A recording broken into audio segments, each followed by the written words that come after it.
Yes, you can start 20 minutes.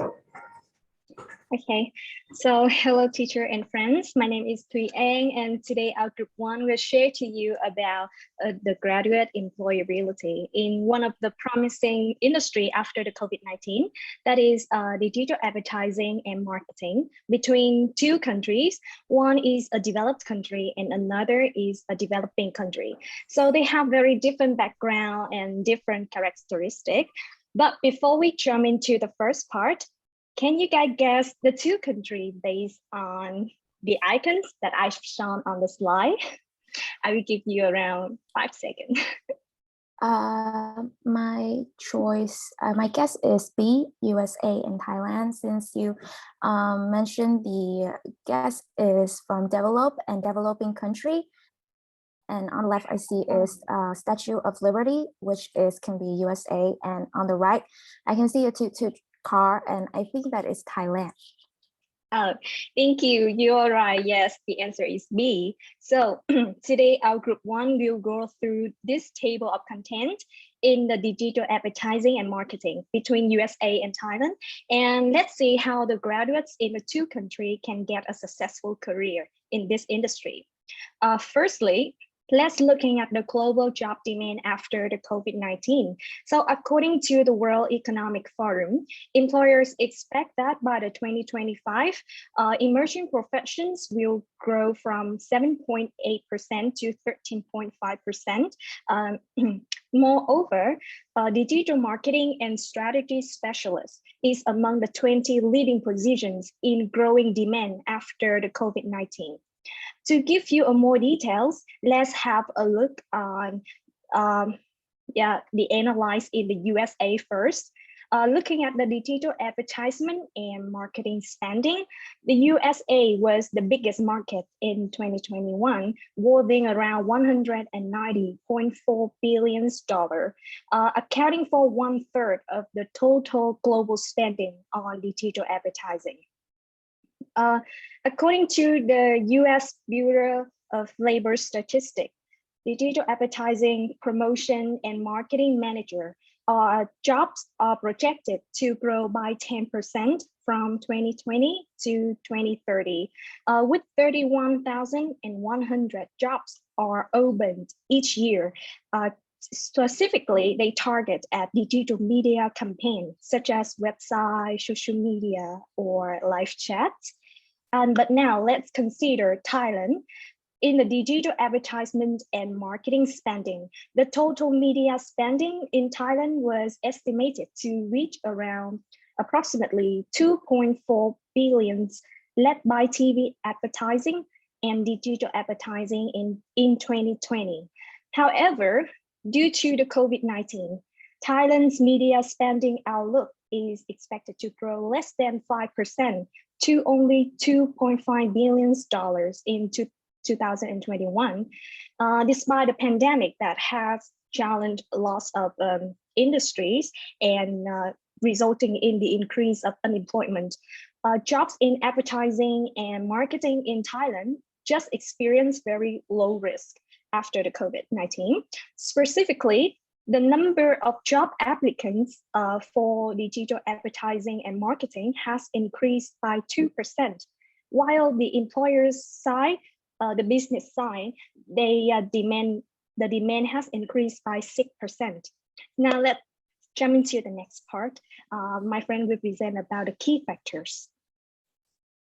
My name is Jay, and I will be introducing about the key characteristic of the chosen industry in terms of technology growth.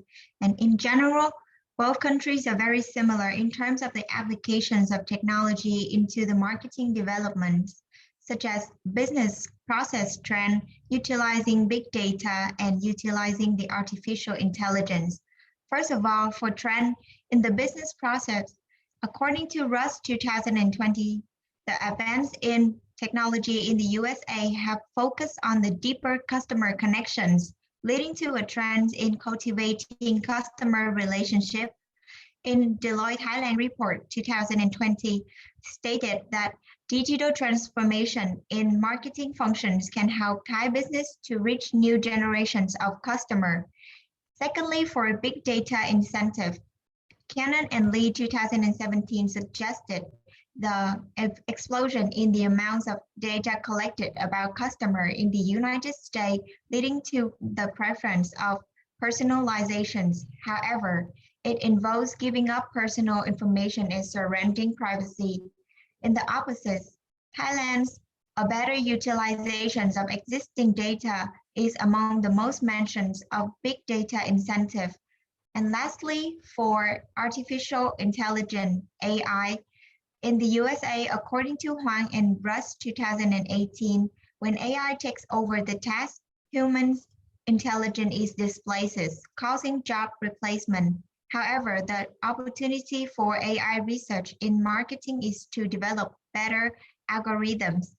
In contrast, in Thailand, AI mostly benefit in the increase in employees' productivity, creating new products or service, but also resulting in the potential of job destructions. And next, my friend Yang will introducing about the time spending factors.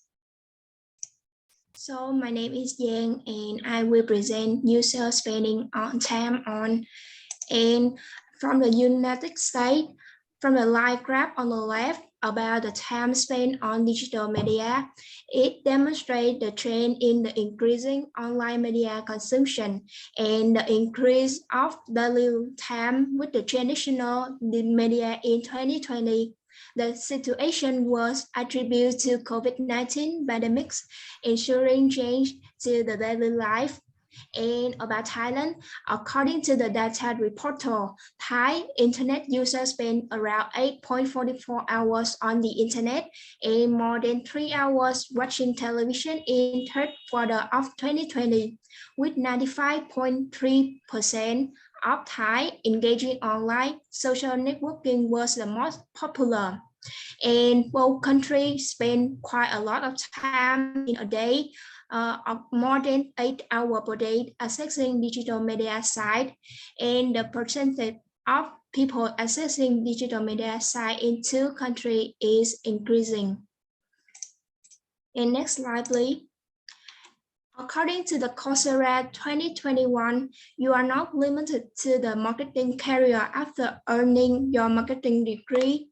You can apply your knowledge to various industries in the business, sales, advertising, communication, and even customer behavior that you should take. You may work as a business analyst, sales representative, or internal communication specialist with the marketing degree. And according to the Glassdoor, will provide all wage information. The sales range for entry-level marketing position may be up to $44,000 per year. And next, my friend will present remaining skill. As the adoptions of new technology shift in the industry nature, it also results in the demand of employer requirement in relation to skill sets. For technical skill, Slee and Kahn 2017 found that the ability to use MS Office, Excel, statistical, search engine optimizations, and dashboard software is highly valued in the US and in Thailand. Required for specialist role relate to AI and machine learning, e-commerce, and social media. For tech analytical skill, in the USA, marketing graduate with database skill, data analytics, and web analytics are more likely to qualify for higher paying entry-level jobs. And in Thailand, data analysis and scientists are most difficult to recruit. Therefore, data analytics is highly demanded in Thailand. And for soft skill, according to Readiness 2020, the most highly requested skill across all advertisement for graduate degree in the US were communications, including oral and written, collaborations, and problem solving. In Thailand, Luptons and Pandey 2020 stated that the most essential soft skill contain communications, problem solving, interpersonal, and team working skill. Next, my friend Tu Jane will continue the career readiness skill gap analysis. Okay, my name is Trang, and now I will critically analyze the career readiness of graduates in the USA and Thailand. First of all, I will introduce you about policy. In terms of the United States, according to ASCA 2012, government have been focusing on leadership strategy to ensure that every student create a career ready.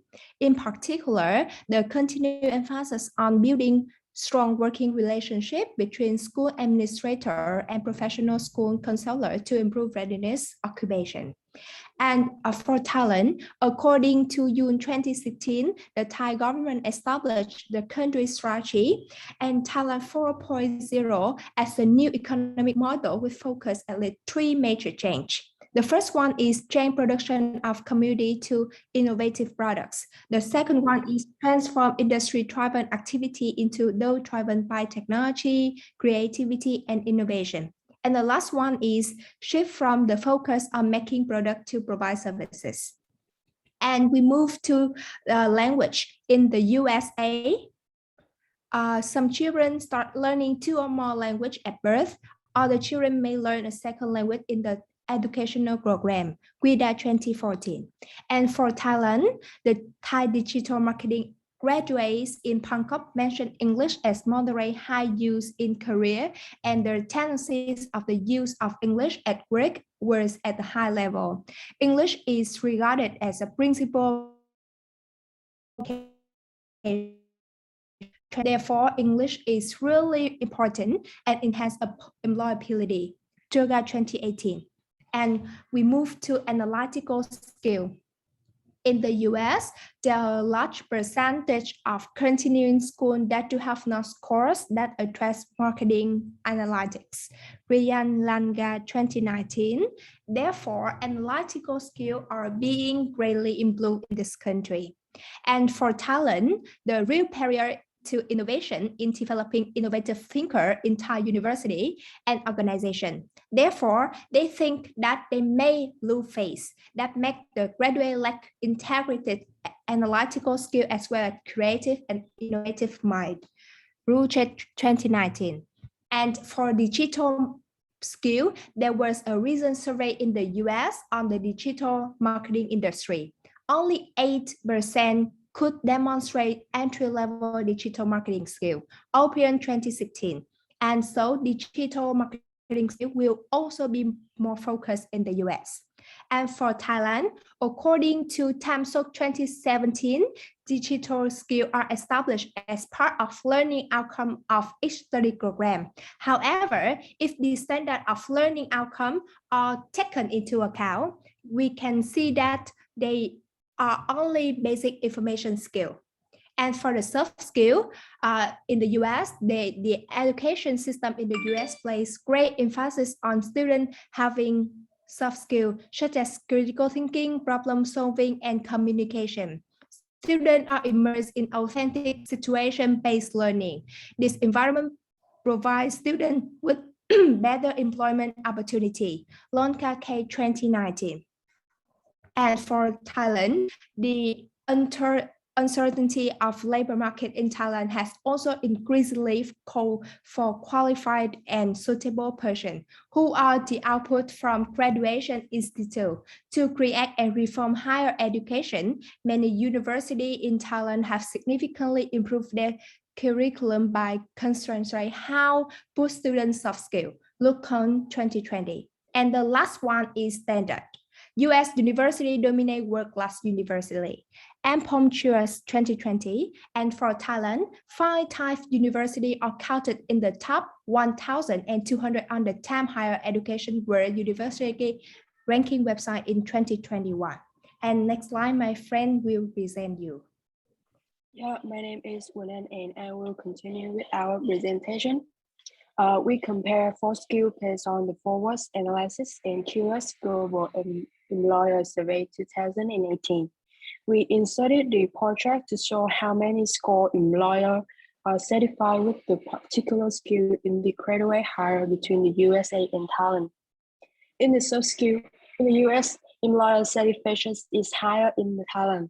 The reason is that US university mainly focus on the developing soft skill in the education system for many years ago, While recently, Thailand universities are concerned about how to raise their skill among these students.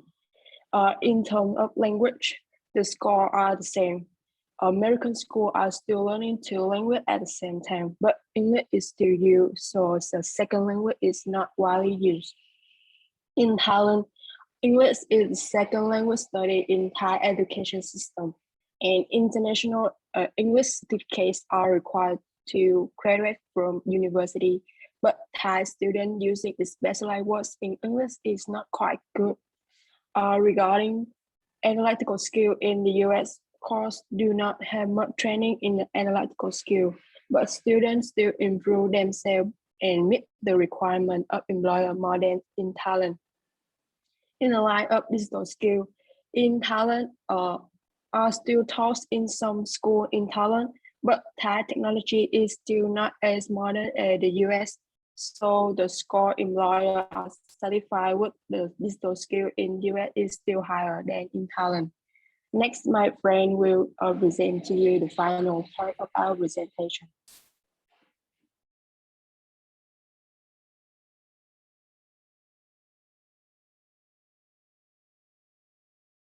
Mở mic lên đi. Đi rồi. Okay, so I'm Ding and I will cover the last part, suggestion. Okay, so to wrap up, I will give some approach to both Thailand and USA graduates and educators and employers. First of all, USA graduates should participate in internships and apprenticeships as much as possible. These opportunities will help students to have earlier exposure to career pathway and critical employment sectors that using digital skill. No other learning techniques is closer to real work than apprenticeship. After completing apprenticeship, a student can better prepare and be more confident and ready to take on the task required for a job. And furthermore, they should practice developing software applications and try to writing basic program in their university years, since this will help a student in the long run. And this will enable them to design applications or websites that they can build later on in a marketable career. On the other hand, educators play an important role in navigating students to achieve their desirable job and helping them to attain the fundamental skill. Also, educators should expand and improve the use of technology in teaching and learning in classroom, such as providing e-learning programs, online training and course offering, and interactive self-learning website to allow faster, wider, and more efficient dissemination of digital literacy and transfer of skill. And about the employers, employers in the US always see opportunities in digital learning for reskilling their workforce. And they are aware of that many workers will need support for technology and access for learning to use online learning programs. And in comparison to the US, Thailand is now a developing country, and language is the only barrier is for the job seeking in graduates. To be more specific, one major skill gap in Thailand is lack of language skill. And there will also be an increasing demand for the acknowledgement of foreign language, especially in English. Furthermore, this is because English is the main language of digital technologies and also is the language that enables the greatest access to digitally based learning opportunities. And for the educators, they should recruit the lecturers by ICT programs. And, and for the employers, according to Deloitte 2020, there are three main ways to close the skill gaps. The first is to hire permanent staff with relevant skill And outsourcing, the last is they should retrain existing employees. And this is the end of our group presentation, and these are the references. Please feel free to ask if you have any question, and thank you for listening. Okay, very good analysis. And time management, wow, it's on time now. Okay, my first question, can you explain about job destruction in Thailand? During your analysis, you mentioned that concept job destruction. So what does it mean? Can you explain to me?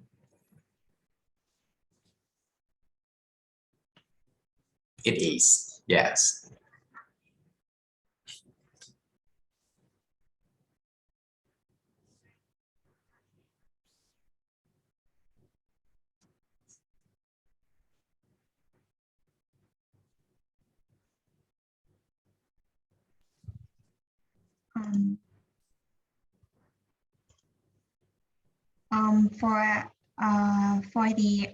Because of the artificial intelligence in developments in the USA, since the AI takes over all the tasks in the industry, and mostly of the tasks, human intelligence is predicted to be displayed. So it caused the job replacements.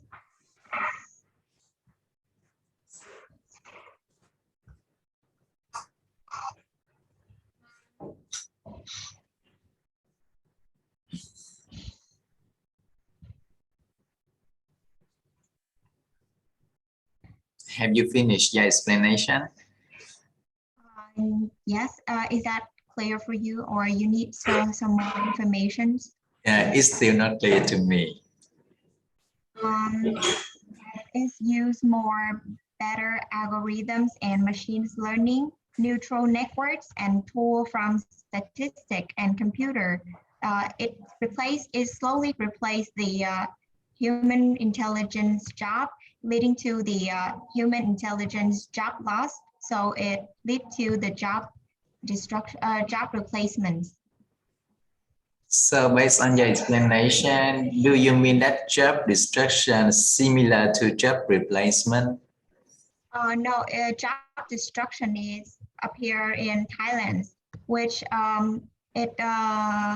it creates new jobs, new products or service. So it destructs some old service and old products. But in the USA, it happens as job replacements. As is, the old job is still appears and still happen, but is just not as a trend anymore. So other jobs will be arising and as a new jobs trends. So do you mean if job destruction occurs, it means that the current jobs or the old jobs will disappear? Yes. Yes, you can explain by that way. It's much easier, right? Okay, thank you. Next, please explain the difference between internship and apprenticeships. Okay, in your suggestion, you discussed about this approach. Okay, so I would like to hear what is the difference between internship and apprenticeships? In internship, it is they can go to the company and practice for a short length of time, and Who are they? Students and graduates. And for apprenticeship, it means that the real work context. That means they can go there, and besides going to school, they come to the apprentice. They participate in the apprentice. They will learn how the real work, and they can obtain the skill relevant to that. What do you mean the real work? They still go to companies, right? So it's similar to internship. It's not. It's kind of similar, but in apprenticeship, they can acquire the skill and the knowledges because it contains a lot of work that internship doesn't offer. Because in internship, the students may have the basic work, like not being in their main job career, but in the apprenticeship, they can experience that's the skill they want. Are you explaining based on your assumption, or are you explaining based on theoretical concepts, or based on the research? I explain based on the research and also my assumption, teacher. Which research you can show me, because it's wrong.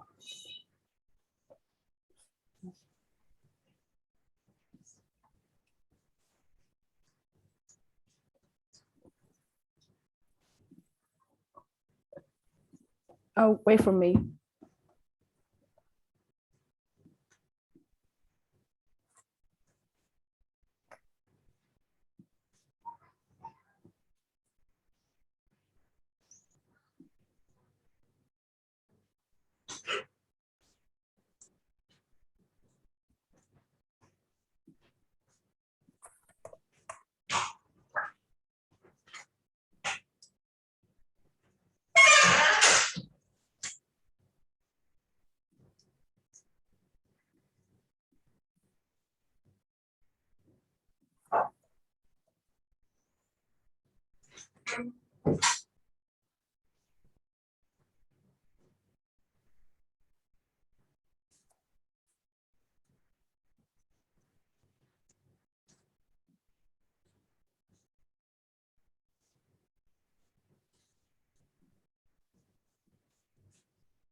Okay.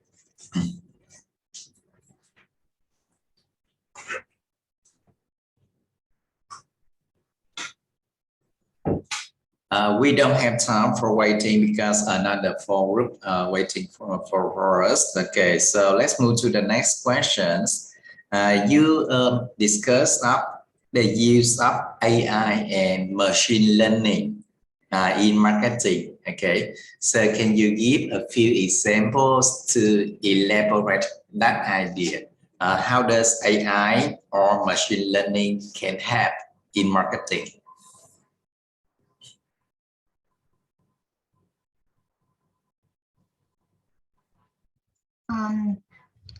As AI,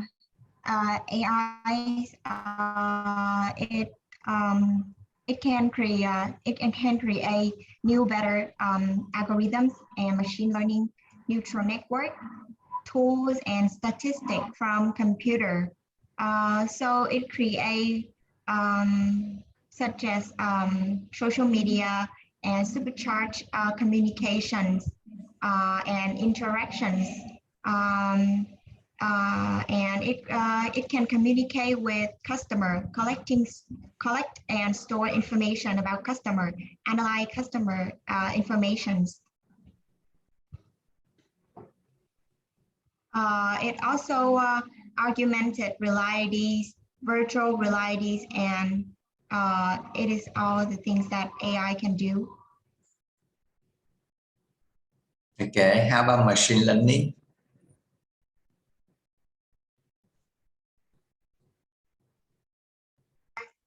I would like to hear from another team members in the group. Okay, Gio, it's okay.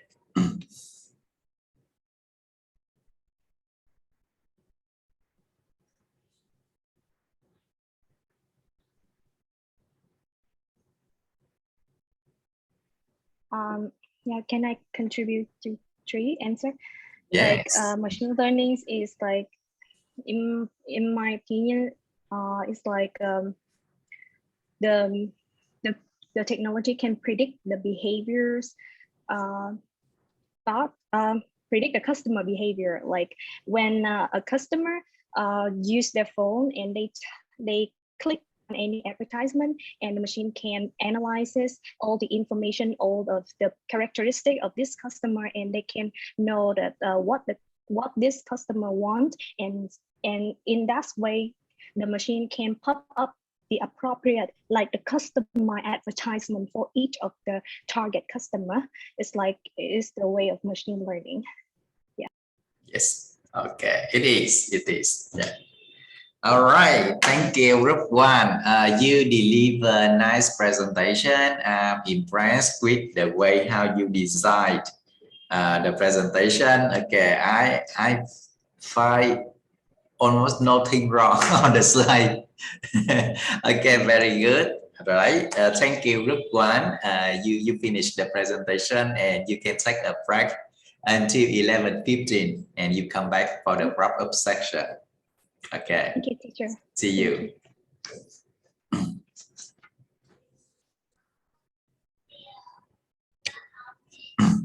Next round, Group 3, right? Okay. Yes.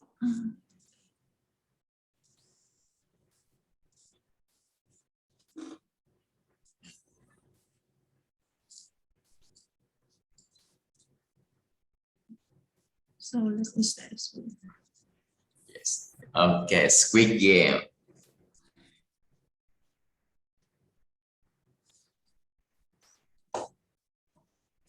I'm sorry, teacher, but you can see my screen now. Yes. Okay. Okay, I will start now. Okay. Good morning, teachers and everyone. So before we come to the main point of our presentation today, let's take a look on the picture. So when you see the picture, what do you think? Can you guess the meaning of it? Let's wait for 5 seconds, and if there's no answer, I will answer it for you. Yes, I guess that is the tourism in the Asia. Okay, thank you for your answer. That's the correct one. So this is the decrease percentage in Asian tourists in 2020. So this situation happened due to the spreading of COVID-19. The disease hit so hard to the economy, including restaurant, hospitality, and especially in tourism.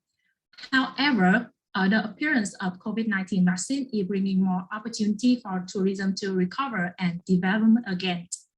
So we have capturing with the chain, we decided to invest to Malaysia and India. And to help you understand more about our decision, we will go through segment parts. Let's start with the first one, overview. So when we come to the Malaysia and India, we see some opportunity. The first one, they have a significant tourism development in Malaysia and India. So in India, tourism generates about 6.8% of GDP. Meanwhile, Malaysian tourism is the third largest contributor to its GDP, with number is about 15.9%. And moreover, Malaysia and India have a high number of employees in tourism. In 2019, number of Malaysian tourism employees contribute about 23.6% to the total national employment, and the percentage of India was about 7.3%. So these two characteristics make India and Malaysia become high potential country to choose. Besides opportunity, we also see some challenge. The first one is the impact of COVID-19. So this disease make the government enact lockdown policy, which reduce significantly the number of tourists in Malaysia and India. Moreover, they have unstable political situation due to having too many different cultures. And the last one is the development of technology. So when the technology is developed so fast in Malaysia and India, however, the employee cannot have enough skill to adapt it. So if we come to Malaysia and India, we have to set up some training program. Now let's move on with the next part with my friend. So hi, my name is Dre, and I will continue part 2, which is about the hospitality industry and tourism sector in India and Malaysia.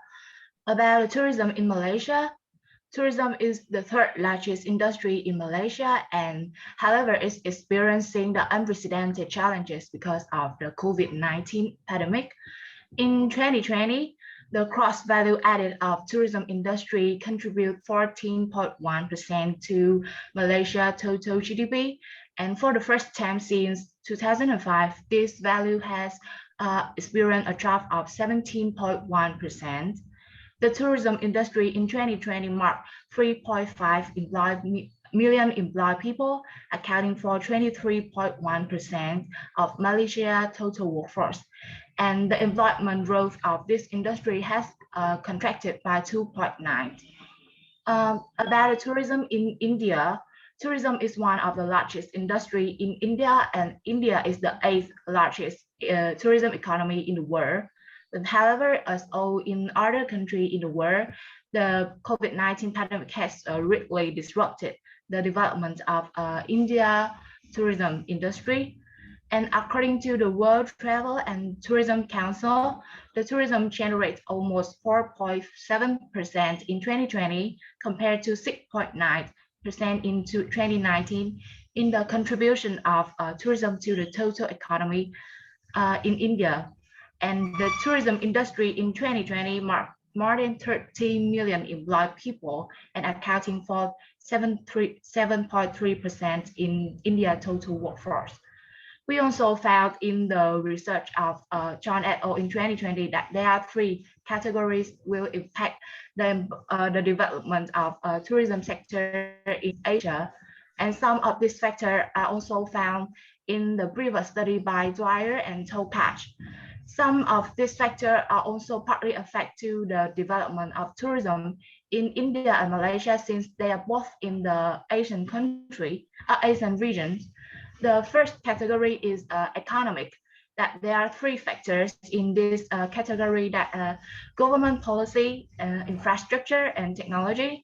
And in many Asian countries that government had actively supported the development of tourist destination through infrastructure as they build railways or airlines, and the development of technology will help to achieve marketing, promotion and self-objectives.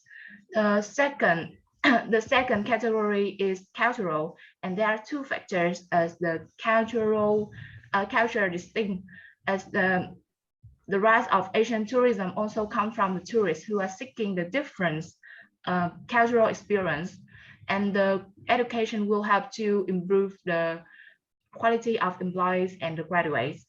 The final category is social, and there are 2 factors in this category is globalization will help to boost the economic growth. And however, under the impact of the COVID-19 pandemic, due to the execution of movement control order, the number of tourists arriving has been restricted.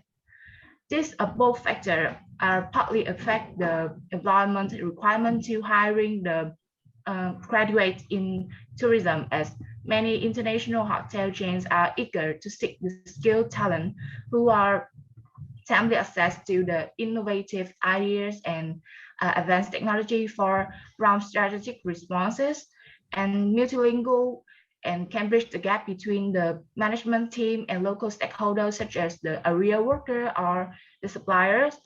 The employees with cultural sensitivity, good social skill, strong social network, mutual trust, and shared goals to contribute to build the enthusiast environment are also appreciated.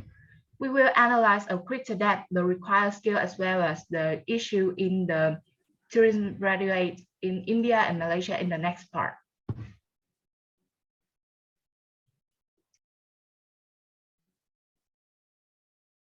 So this part begins with India by talking about some skills that are highly required for graduates and identifying the current issue in the labor market. Based on Sakati research in 2015, he suggests that some skills such as communication skill, operational skill, or proficiency in digital use would be essentials for graduates. Furthermore, Bachelor also support by clarifying more detailed skills such as time management, problem solving, or customer service knowledge. However, the Indian workforce is facing a shortage in the supply of skilled labor with necessary soft skills. The young workforce also faces career indecision, which leads to the situation where employees tend to leave their job after a short time of entering the workforce, the sector. And such career indecision is caused by several traumas after the COVID-19, such as the cancellation of internship or job offers, the feeling of uncertainty about the industry, or the cancellation of abroad study or career development opportunities. Lacking in internship offers prevents students from having preparational experiences, which enable them to adequately prepare and respond to the working environment with more resilience and confidence. Another serious issue lies within the Indian institutes. According to several research papers, some institutes are believed to be unchecked. First, they don't have proper recognition or infrastructure. Second, there is a shortage in the supply of experienced trainers for specialized areas. Third, there is no standardization in the teaching program, the curriculum, or the faculties. And lastly, these institutions are even yet equipped with unapproved degrees. So that's a sum up about the Indian gaps and issues in the workforce. The next part will outline about the Malaysian aspect. So now let's talk about the required skill for graduate in Malaysia. Like my member presented before about the required skill in India. In Malaysia, we have some skills such as time management and problem solving skill. Moreover, according to Anix and Quinn, they highlighted that management and technology skill, personal effective skill, communication skill play a vital role in this industry. And however, Malaysia labor in the hospitality and tourism sector is confronted with challenges. Let's look at the first gap is lack of perception and attitude. The factor that seem to account for the negative attitude toward careers in tourism from after students had undertaken a practical work, low social status of tourism jobs, and next is the young workforce is also faced with sufficient skill, especially the soft skill. The local Malaysian university are still lacking relevant soft skill competency, which lead to their unemployment in a highly competitive job market. And another severe problem is it in Malaysia hospitality experience. According to several research reports, a huge gap is it in the ability to use technology between the two levels of perception and expectation. And the industry expects the graduate to have a high level of ability to use technology, but at the same time, the items were considered as an important competency with the graduate process. And there is also a shortage of real experience. According to Parent and Maxwell, they claimed that most students in tourism and hospitality course come straight from high school and have little real experience of working in this industry. Therefore, they have largely unrealistic view of what working in this industry entails. So that's the end of my part. The next part, my friend will present for you. So now let's focus on the comparison between India and Malaysia. So we will discuss about similarity first. So in the main driver in terms of growth and expansion, Malaysia and India have some similarity. The first one is the government of policy, which decide the future address the direction for the tourism in Malaysia and India. Moreover, they have affected by technology development and cultural resources. While technology development will improve the quality of tourism, cultural resources will have to attract more customers come to visit in Malaysia and India. So they have some, India and Malaysia also have some same issues. The first one is the industry academic skill gap, which means that the employee cannot adapt the requirement of an employer. Moreover, they also are affected by the COVID-19 pandemic, which reduced significantly the number of tourists come to the country. And the last one is the for industry revolution, which require graduate to have more digital skill. However, this will have to take so many time and it's really hard to graduate to adapt it. So now let's move on with the differences between Malaysia and India. I will continue with the differences between Malaysia and India. Firstly, in 2020, there was a significant difference in the number of graduates employed. As you can see this figure, the India employee have nearly 10 times more than Malaysia. Secondly, role of government in two countries is crucial to implement several policies to develop skill gaps. For example, in Malaysia, the government brought out 4 strategic actions covering 5 tactics. But in India, government supported by these actions. Following this, higher institutions in Malaysia are still attractive to international students and an increased influence of foreign organizations. So it leads to a huge number of international and domestic workforce in this industry. However, in India, try to create high quality workforce and update curriculum to improve required skills and knowledge because their syllabus have not been upgraded and only focus on theoretical knowledge. Finally, each country also have various problems like most enterprise in Malaysia have small size, which do not offer career growth opportunities, low career growth prospects, and low salaries for employees. In contrast, India lacks teachers who have exposure and experience. Moreover, India lacks core syllabus. Every university has their own particular program. So Indian tourism education is producing only skilled labor, not only good management professionals. Furthermore, many programs have failed to provide expected level of oriented skills.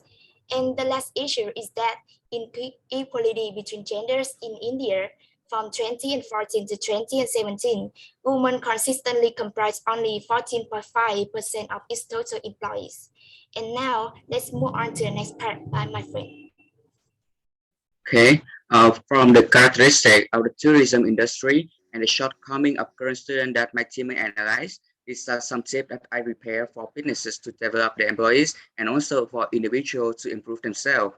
First, I will come to the solutions for organization to improve the level of the employees. The first suggestion is encouraging using virtual training when the COVID-19 pandemic ranging like today, using electronic device to work from home, and corporation also create more policy for employees to work from home, and they can access the distant training policy by electronic device. This training have employees improve their professional skill and improve their skill in using technologies better.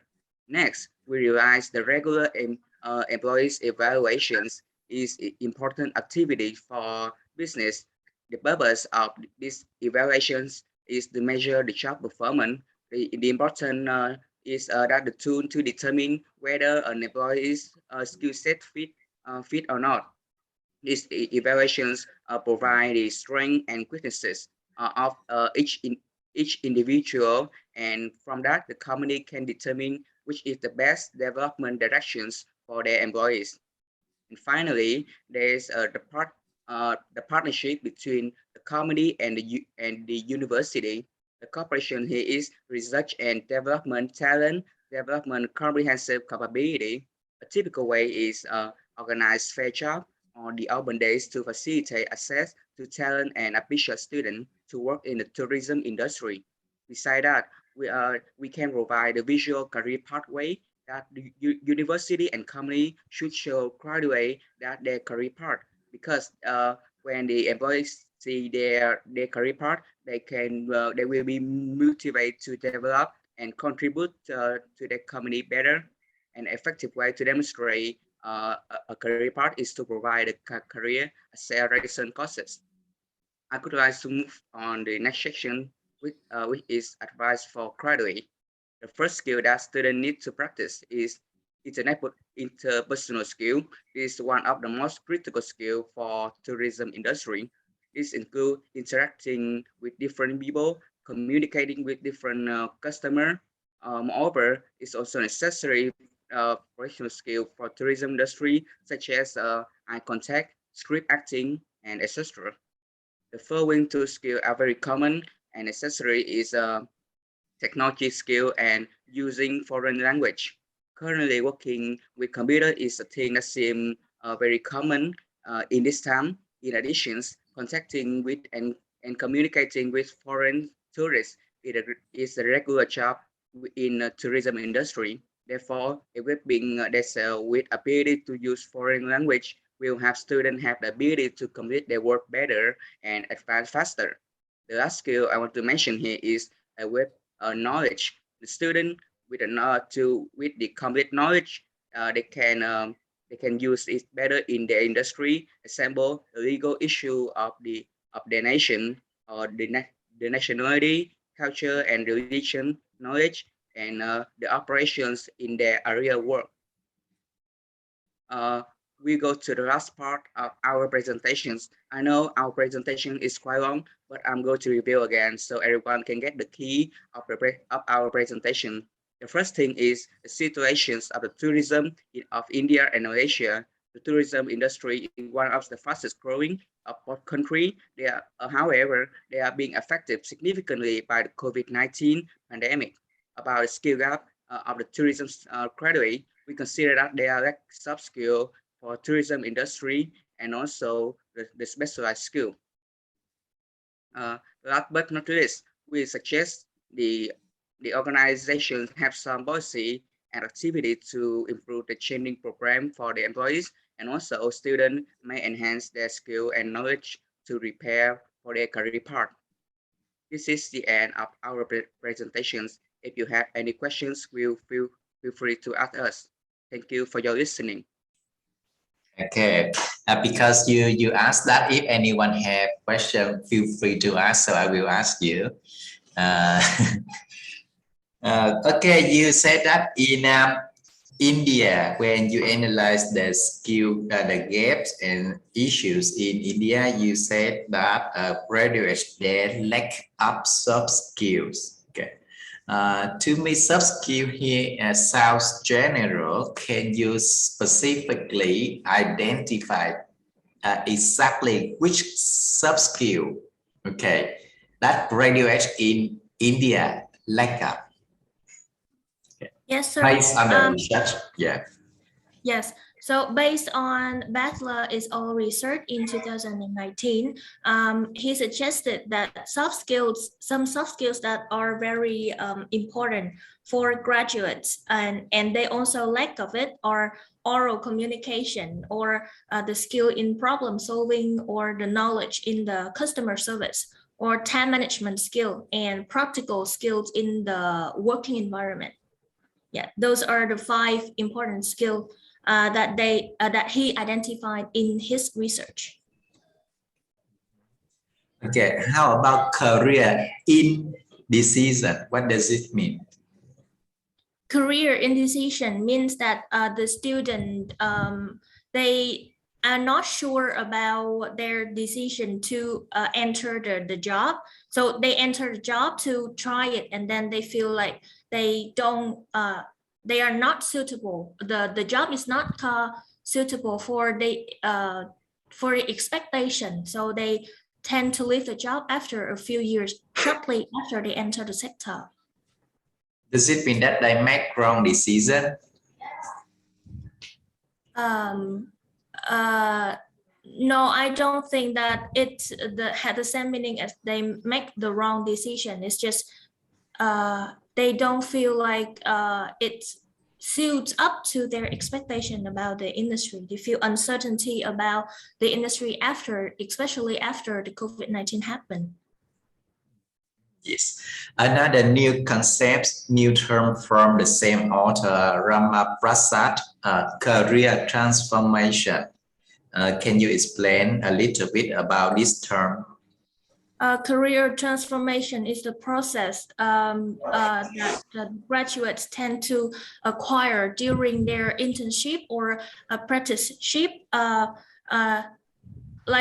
They acquire skills or knowledge about the real practical working environment and use those knowledge within the internship to prepare and respond better to the practical working environment when they officially enter the job.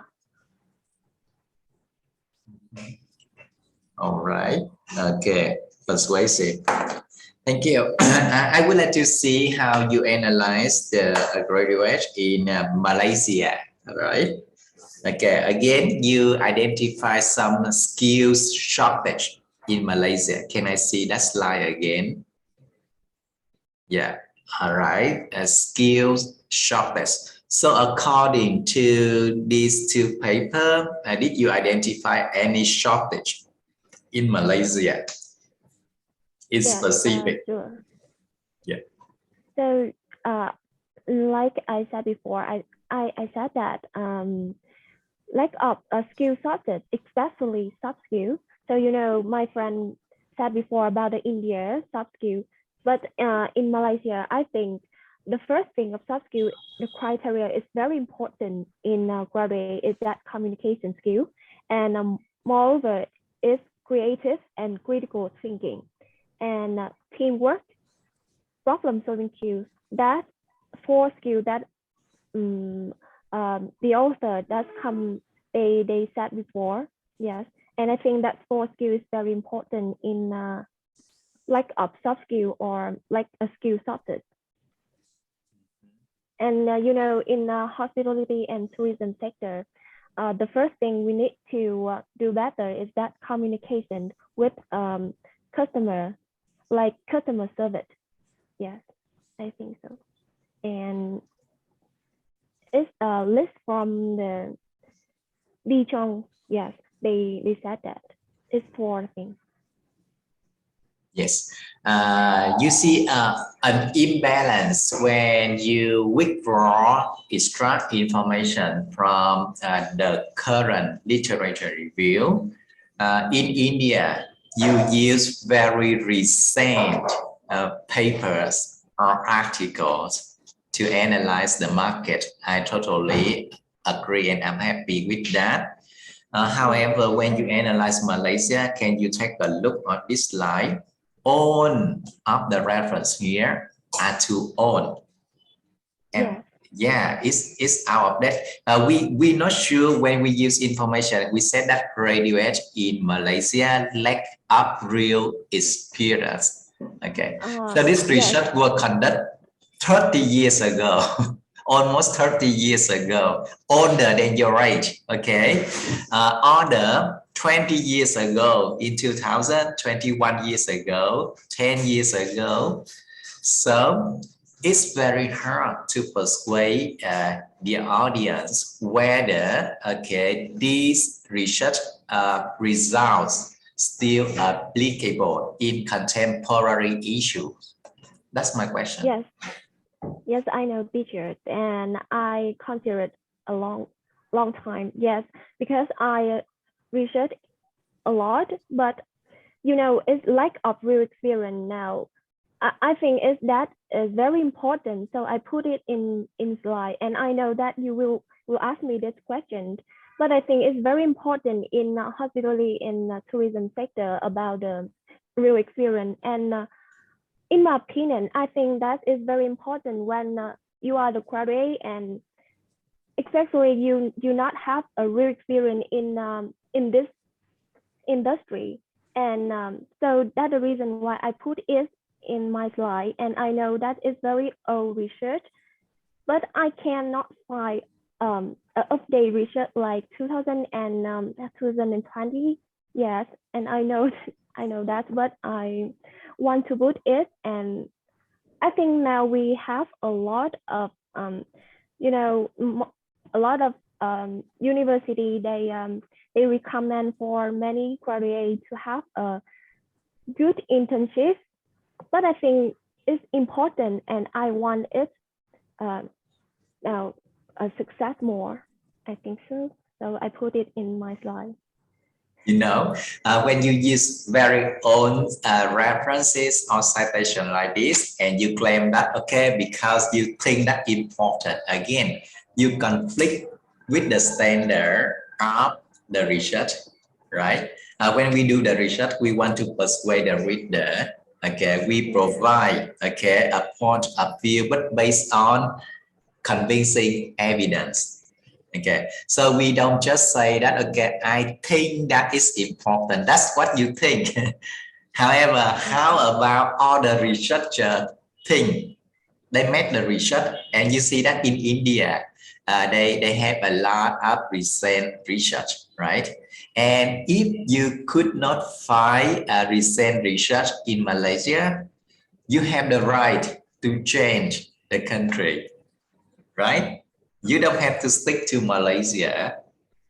Okay, but so that's why I say that there is an imbalance, okay, with India, right? Okay, you use very recent, very updating research article, but in Malaysia, they are too old.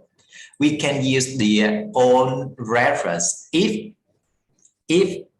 the research is very influential, or we want to define a concept, because usually the concept doesn't change by time, right? For example, satisfaction, purchase intention, loyalty, it doesn't change. So you can use very, very old citations.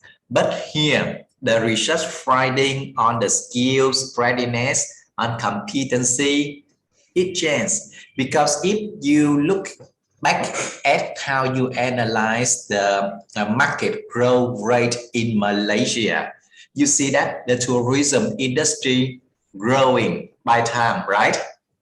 So it means more and more people in this industry ready for the job in both number and quality. So that's why we need to find more research, okay, to be relevant to the market growth rate. Okay, yes, yeah. That's what I comment, and I hope you can improve not only for this subject but for other courses when you need to analyze something. All right. Thank you, teacher. Okay. Thank you, group 3. We have a 5 minutes break. I need to stand up, move forward after 1 hour just sitting. Okay. And Anh, please, can you see me for a few minutes here? Yes. I create a breakout room, and you join that breakout room. All right. Yes, sir. Okay. Of digital marketing, then I will provide some required skill to adapt to these features. First of all, the most striking feature of digital marketing is the dynamic environment, because the influences of several external factors, such as lack of resources like materials and energies, economic situation like inflections, or the impacts of recent development of technologies in particular industry. This is also the reason why many scholars profess that adaptability plays a vital role in creating competitive advantage in the future labor market due to the fast pace of technological change and the marketing environment as well. In addition, all the researchers also found out that the problem solving is one of the most requested skills for marketing graduates to assist them in handling the situation that arose suddenly in this industry. And now let's move to the next part, and my friend Nguyen will interpret all the characteristics of digital marketing. So the next characteristic is the multicultural context in the US and Australia. The multicultural means that their society includes many kinds of different ethnic groups, such as the white people, black people, or the Asian people. And these groups, they have a very different belief, different perspective that leads into different insights. So it requires the marketer in these multicultural countries to recognize and understand these differences. Therefore, based on our research, one of the most required skills in the digital marketing in the US and Australia is the communication skill. This is because the graduate then need to communicate well, not only with the customer, but also with the colleagues who may have a very different cultural background from them. Furthermore, they also need the teamwork skills in order to avoid the conflict between the teammates. This is significant important in the multicultural society because the conflict are more likely to occur between the people who has different culture. And then the next characteristic we want to mention about something more technical, which is the data-driven market. The data here, it could be the customer data, the market data, or even the competitor data. And these data, they provide both opportunities and challenges for the digital marketing. In terms of opportunities, the data could help the marketer to understand more about the customer as well as the market. But the challenges is they need to acquire skills and knowledge about the data in order to transform the raw data into a meaningful and useful information. So because of that, the requirement of digital employers in this country, they are looking for the data analytics skill from their graduate. To be more specific, they want to select the candidates who have knowledge about data analytics tools such as Google Analytics and Google AdWords. So next, my friend will provide more information about these requirements as well as the graduate's career readiness. So now we will come to the next point, which is graduate skill gap in the United States and Australia. We will have a look at the United States first. Employers of digital companies in this country consider the ability to use Google Analytics and Google AdWords is very important. Therefore, in the higher curriculum, marketing educators frequently mention two certifications, which is Google Analytics account for 31.3% and Google Search Ads account for 13.8%. They are certificates which incorporate with digital marketing. So in the United States, they are trying to close the technical skill gap.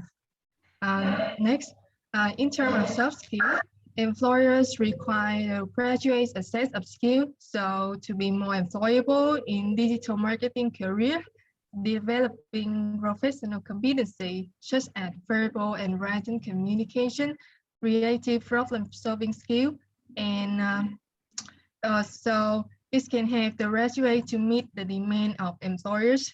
Moreover, the verbal and written communications is not only the most frequently requested skills in a job description, but it's also important for the marketing student to prepare for the future workplace.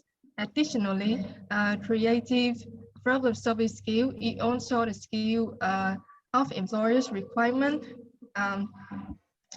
So that it's very important because the problems are understood at an event that are unexpected during the marketing campaign, and due to ever-changing marketing the environment like United States, many researchers show that they agree that the adaptability can have the graduates to adapt in the rapid space of digital marketing change. And the marketing departments of higher education curriculum are increasingly redesigning their curriculum for the student to reinforce and practice this skill in multiple settings. Therefore, in the United States, they are also trying to close the soft skills gap. So let's move to the Australia. In Australia, Australian employers focusing on choosing people with the wide range of digital marketing skills relevant to the internet, including Google AdWords, Google Analytics, because these are the main tools for digital marketers. However, although there are extensive and significant examples, significant demand for Australian employers for knowledge of digital marketing, but the current education course offered is not specific and is lacking. It's not specific for the student to gain the real value in their future working place. In terms of soft skill, the soft skills are obviously crucial for all countries, for all industry. These are significant demand of Australian employers related to the soft skill, such as communication skill, teamwork, and problem-solving skill. Moreover, adaptability is a skill is a highly demanded by Australian employers. The soft skills teaching is not specific in the higher education curriculum. Between the soft skill supply and the soft skill demand by employers, there have been significant gaps. Although the communication skills is commonly listed, the soft skill is experiencing a short supply because there is 71% of demand for a soft skill, but the supply for this soft skill is just 26%. Therefore, the 45% is the percentage of gap in soft skill between the demand and supply of the labor. So next, we will come to the comparison my friends will present to you. Yes, so to sum up all the information from the previous, I continue with the third section about the similarity and the differences between the two countries. Firstly, about similar, the US and Australia are both developed countries with cultural diversities. So multicultural lead to the same requirement of employers for new graduates on digital marketing, and there are two main types of skill are most required. Firstly is the technical skill as the data analytics skill is related to Google Analytics and Google AdWords. And the second is soft skill, including communication, which is the most vital, then the teamwork skill and ability to adapt and apply new changes, and final is problem-solving skill. But however, there are still significant differences between Australia and the US. As my friend has mentioned above, the growth of two countries are huge different. The spending in literature art in Australia was 7.45 billion in 2020, which is a small increase than the previous year. While in the US, the number is very huge, like about 141 billion, which is also have a better increase than the Australia. So the reason for this gap is because of mainly about the higher education curriculum. In the US, students can learn about technical skill at a university, and most of the university is aware of the dynamic context. So the marketing department continue upgrade the curriculum and make it more specific.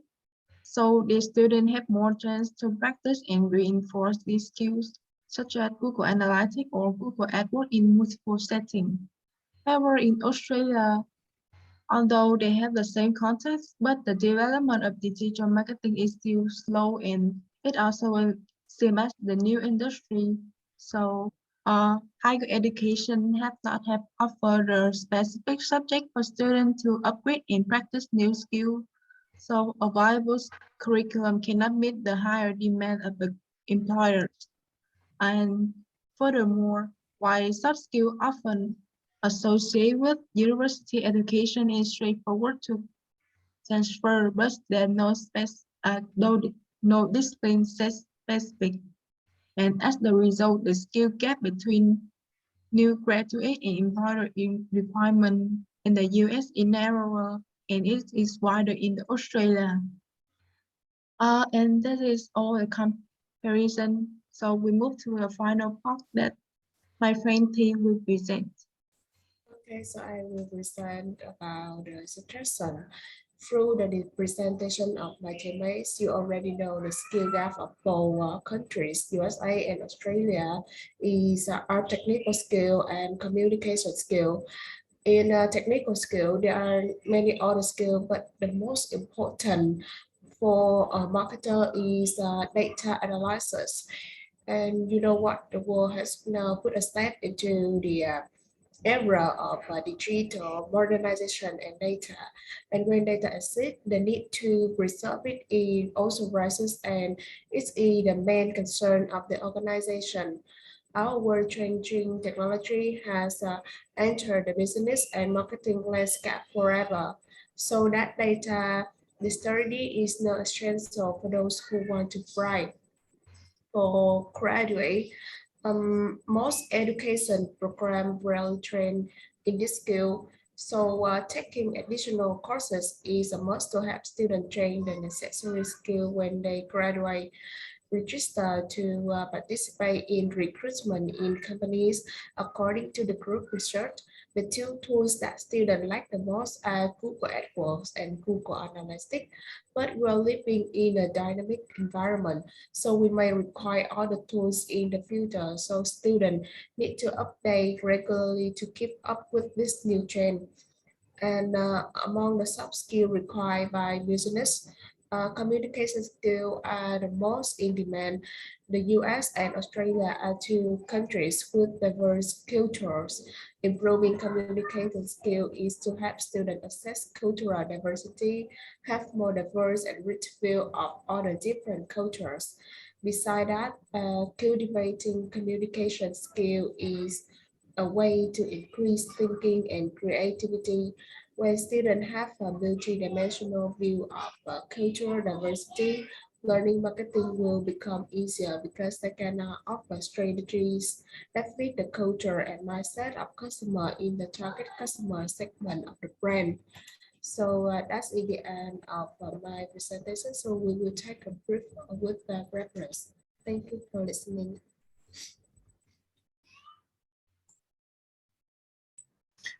All right. When you make comparisons between two countries, okay, you say that the gap in the US is narrower and in Australia is wider. Can you explain on this point? So because in the US, the digital marketing is more developed, like they and especially at the higher education, there's course about the specific skill like the data analytics, but related to Google Analytics and Google AdWords. But however, in the Australia, there no specific skill for students to upgrade, and they the course are more like lacking and not update to the new trend. Narrower and wider. What you want to compare? I just don't understand that. Okay, narrower to what, and wider to what? As the narrower mean that the gap in the US is narrower than the Australia, and the Australia have a bigger gap than the US. That is. Who from which author? Because you don't put citation at this point, so I don't know from which research that they compare two countries. Yes. Because there are no comparison of these two countries, so it is about our comparison between the available information from higher education and the development of the industry. Yes, that's leave me a question, right? So you don't conduct a research, but you can make conclusion that okay, the gap in US is narrower and the gap in Australia is wider. So you leave me a question. All right. You know that. Can I explain the answers? Yes. Based on the research we have read before, in the United States and Australia, although they are all developed country, but in the United States, the higher education curriculum, they are aware that they are aware that the gap of their graduates, so they are increasingly redesign their curriculum.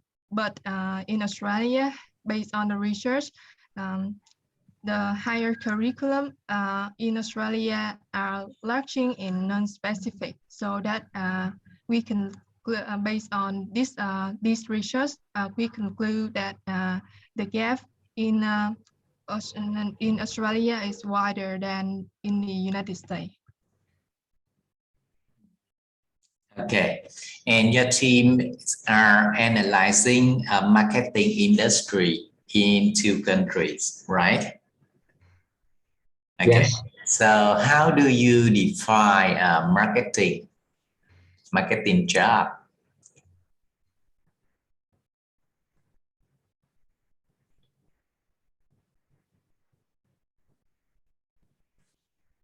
Especially digital marketing, not marketing in general, right? So, But it is digital marketing.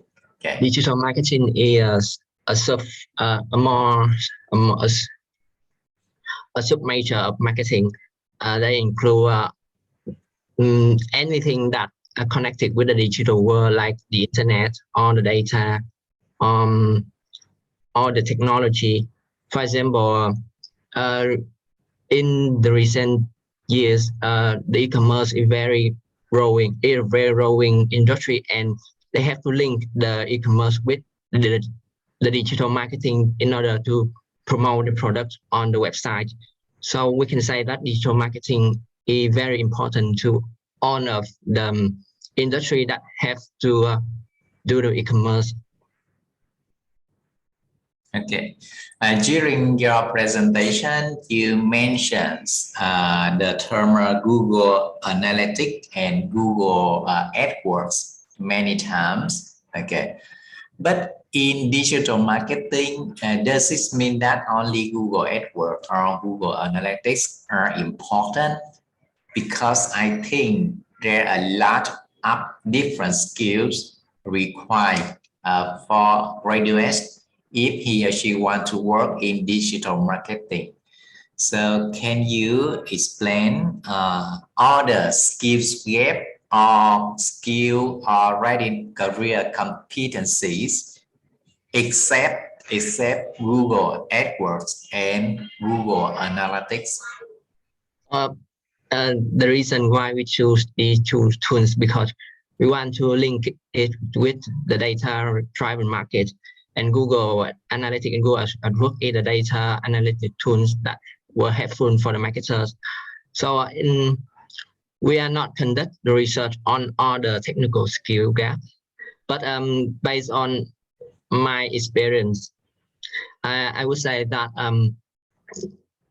the other tools that are significantly important for the digital marketer, it could be the social media or the e-commerce platform, like I mentioned before.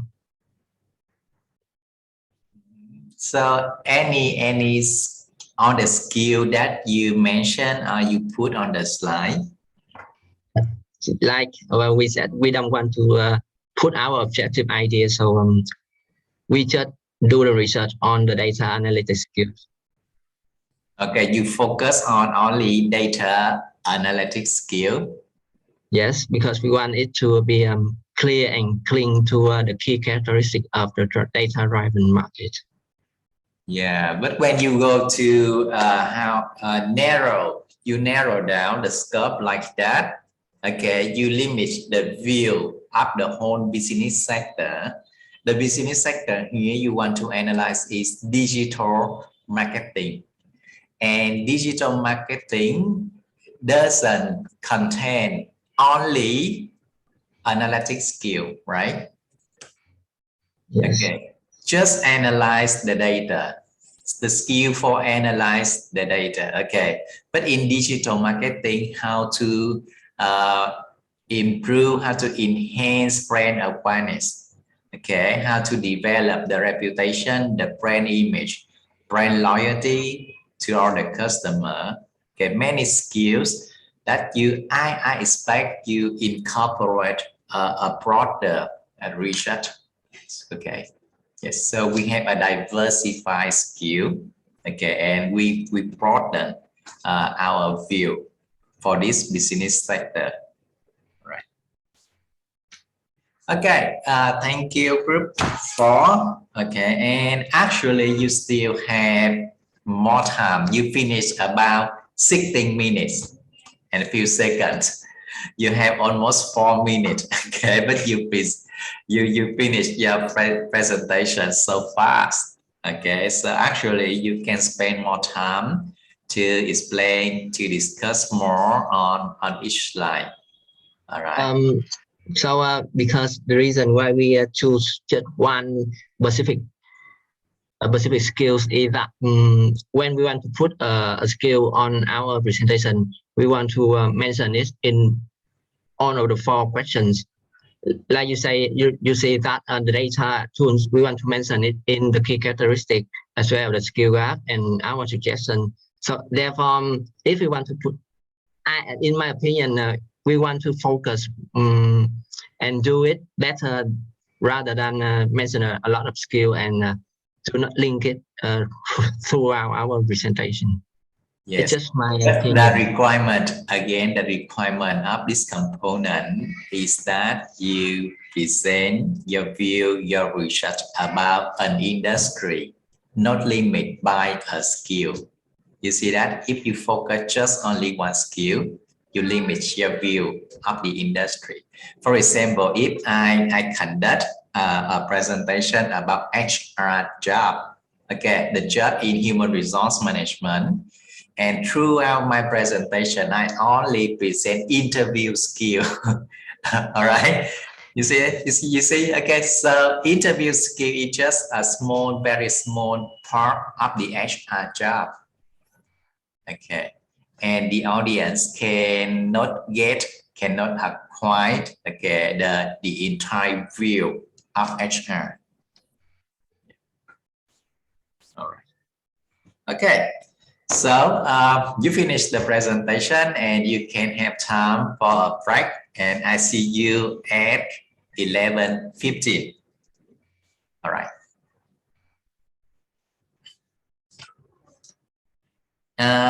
Group 8. Okay, it's your turn.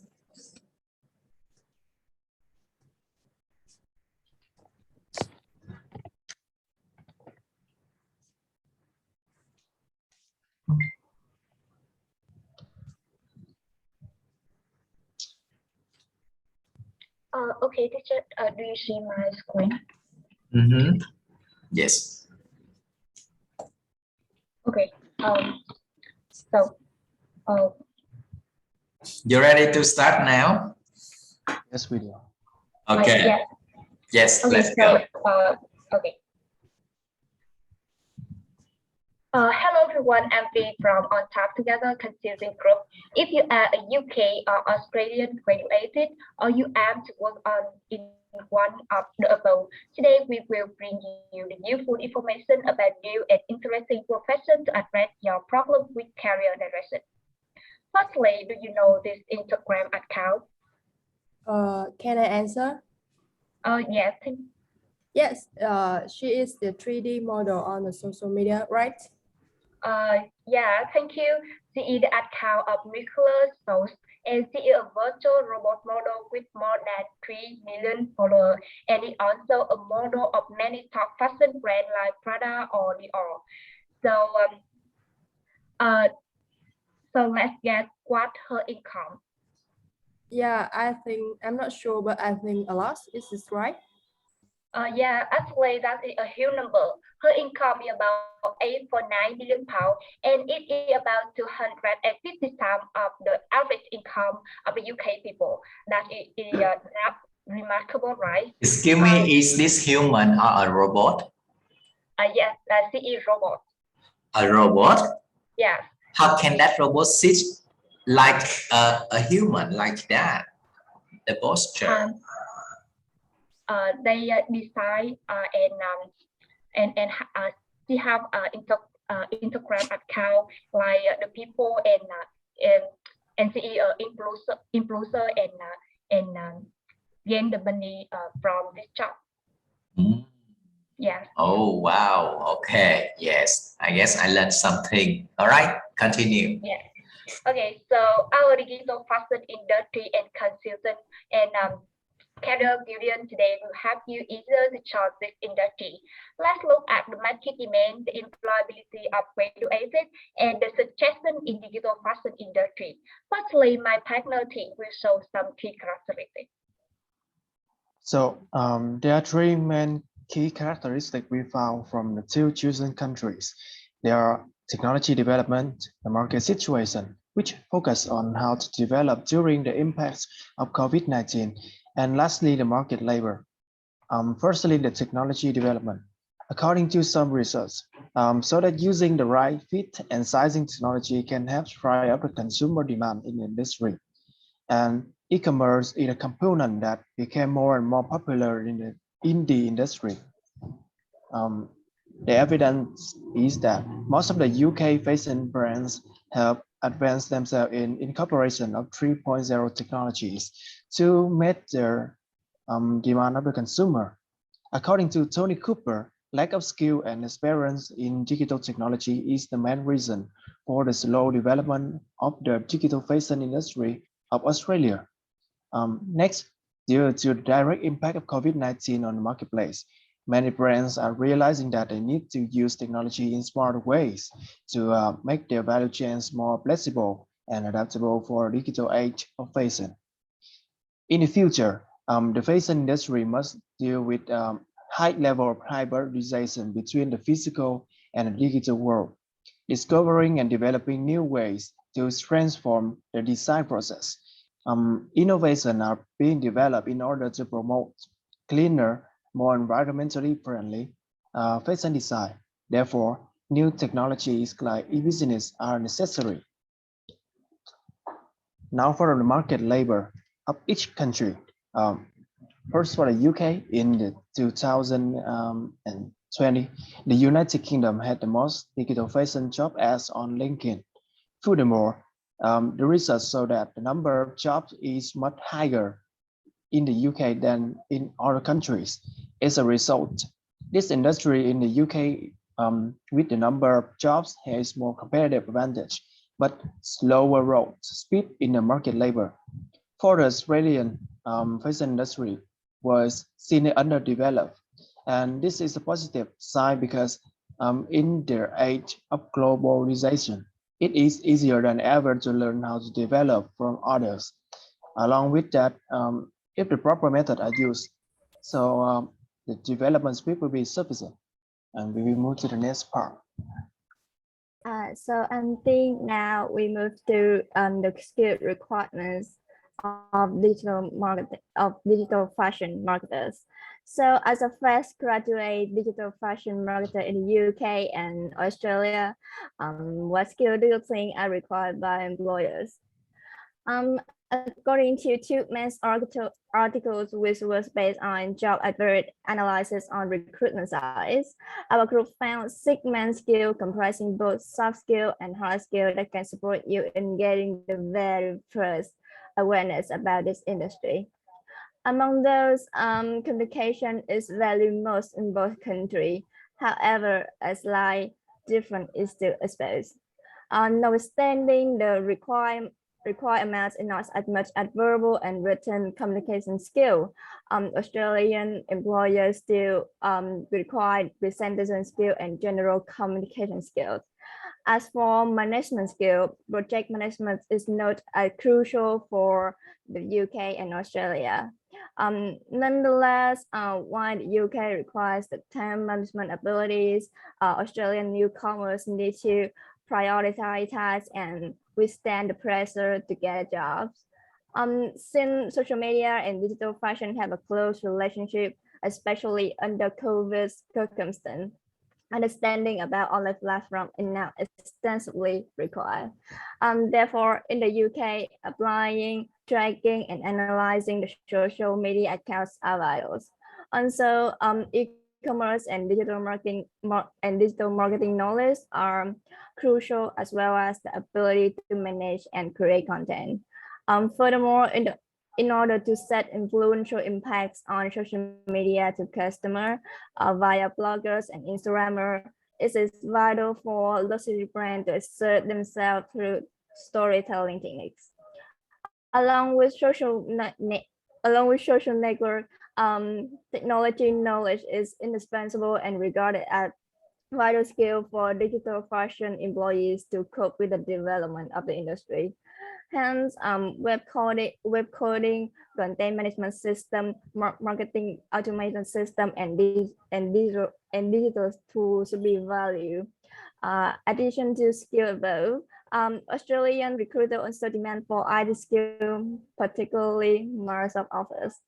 For analytical skill, both countries require employees to have the ability to solve the problem, analyze information, and finally conclude the solution or data. Finally, for virtual teamwork skill, it's critical for not only the UK but also the Australia, since we are living in the globalized world and working in a cross-cultural and COVID-19 situation. For the UK, there's the research synthesizing that it's benefit their problem solving process. While in Australia, according to educational project, authors hold advocacy for the idea that different contexts will predict different virtual team elements. So next part gonna be readiness and skill gap. Hi, I'm non-edible. We have a skill and I will analyze more clearly for everyone about the readiness and skill gap in the UK and Australia digital fashion industry. Let's conduct the analysis of the first country, the UK. The first is about virtual teamwork. Universities have been integrating virtual teamwork skills to help graduates meet the requirement needs of business in digital era by using the school internet to share documents, schedule team meetings, have conversation, and submit assessment. In contrast to the above skill, according to statistics, only 25% of schools are training scores on social networking and less than 2% of students learn this skill. According to some experts, this is one of the most important capabilities to have when recruiting, but students tend to use social network for fun rather than for work. With the foregoing, it's clear that many graduates lack social networking skills at higher education programs do not provide enough. Next, other two skills.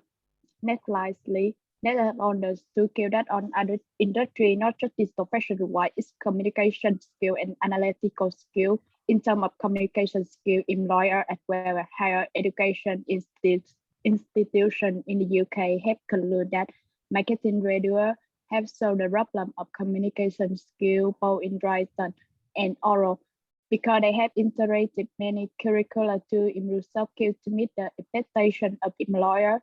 And on the analytical skill side, graduates are also take data analysis and understand how to use quantitative method in research. On the contrary, students face communication barrier between culture and students are also not able to use marketing analytics tools like the search engine optimization with my communication early and affect the process of doing business in the group. Finally, about the management and technology skill of graduates, they all have knowledge of management and technology at the university. For management skill, graduates really understand how to make scientific plan as well as develop leadership skill a lot of during their study. Some universities cannot guide students with theoretical knowledge, but can only provide theoretical support.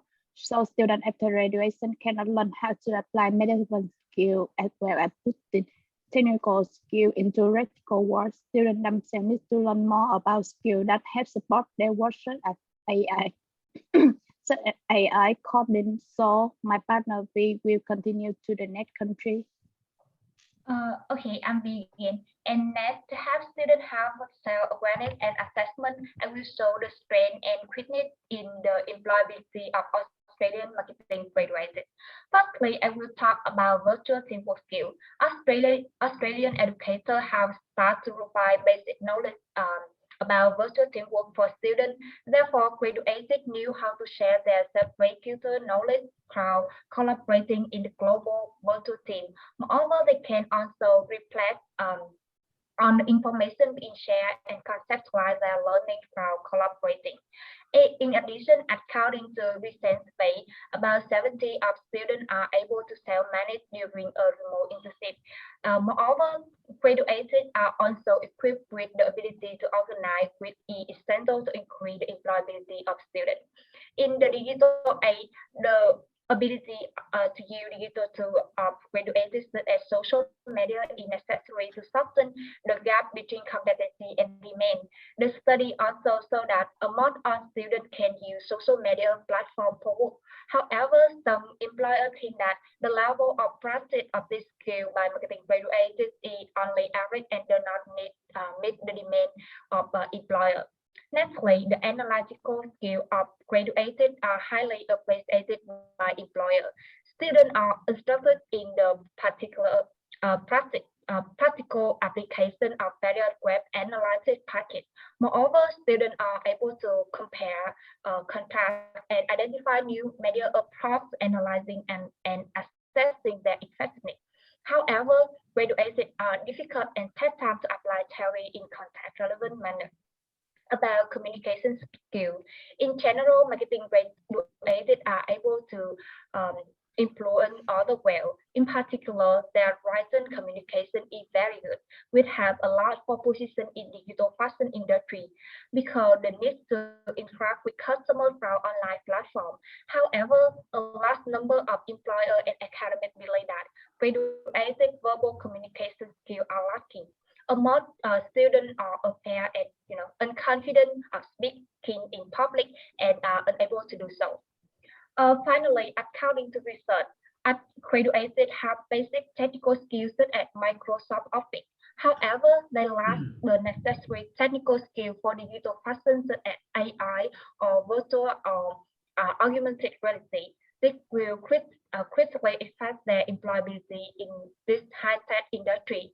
Okay, after we saw the general readiness and skill gap of UK and Australian marketing graduates, I believe that you have identified your advantage and disadvantage when participating in the digital fashion industry. Naturally, my partner will show the comparison between the UK and Australia. So now we will guide you through the comparison in skill of these country graduates. First, we will discuss the similarities. For the social media skill, there are similarities as employers in both countries have begun to pay attention to the social media skill of marketing graduates. However, marketing students have not really met this demand. Next, the virtual teamwork. Graduates in both countries are equipped with suitable conditions to work online through online meeting platform, email, instant messaging application. For the communication skill, the writing abilities of graduates were highly rated in both countries. Next is the management. The similarities which we found were general knowledge, not yet equipped with in-depth knowledge to apply increase the work efficiency. I'm sorry. So now we will discuss the differences between these two countries. The first thing I want to mention about is the gap in communication skill.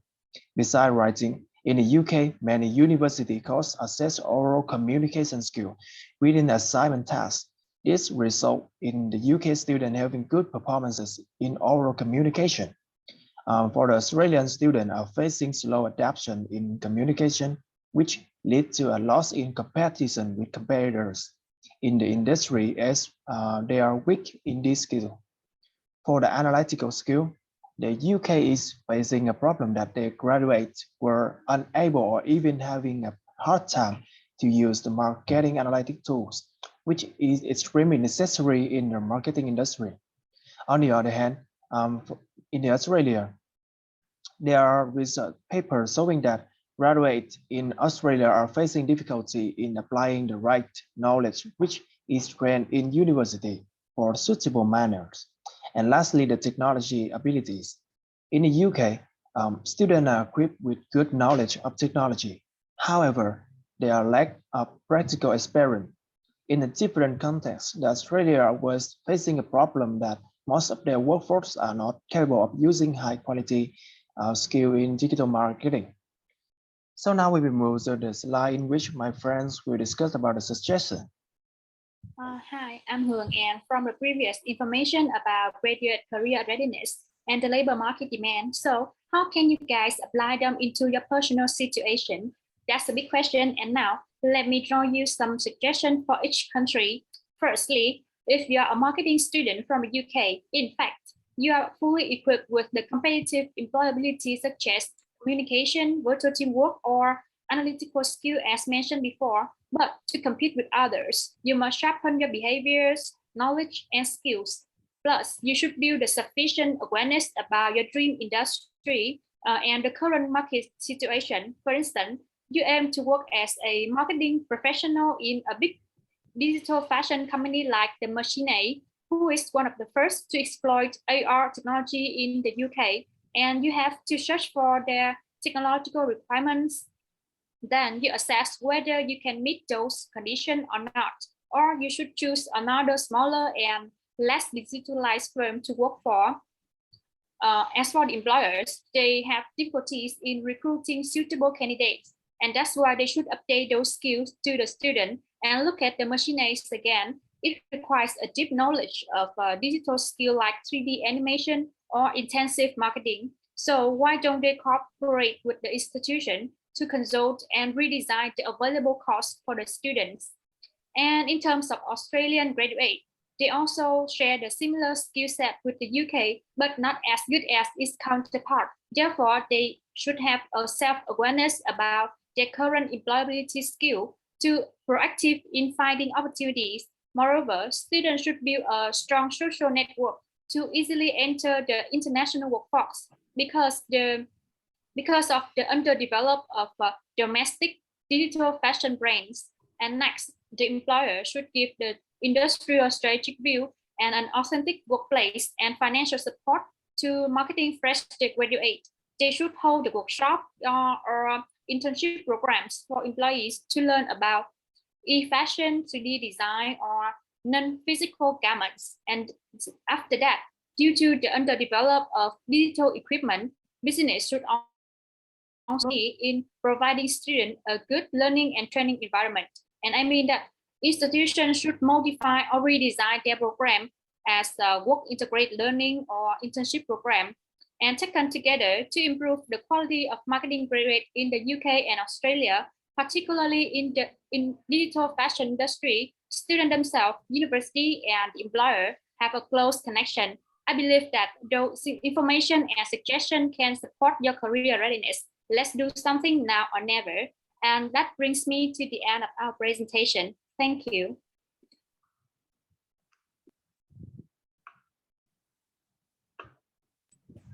Okay, may I see the first slide, the topic of your presentation? Yes, sir.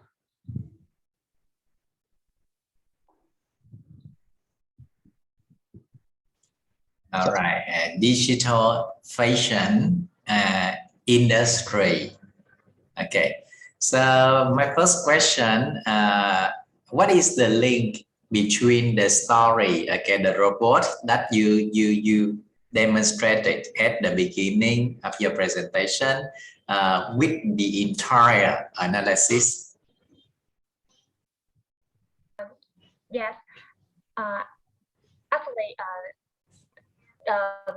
actually, the robot model is applied the technology such as AR, VR to design the image in the Instagram, and they design the model with collab with some fashion brand and to marketing for some fashion brand like Prada or Dior and gain the money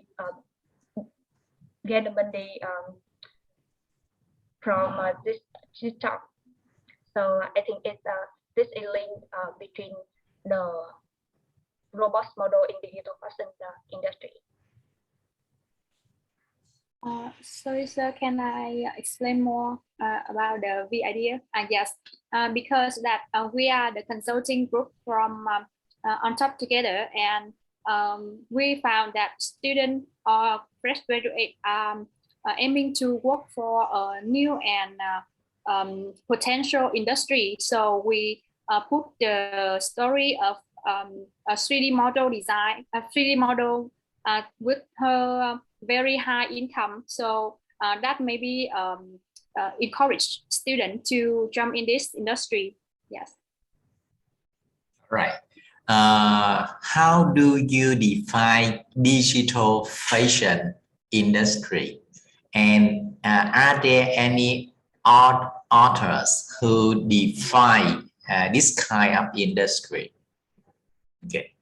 It's the first time I see this term digital fashion industry. So who define this?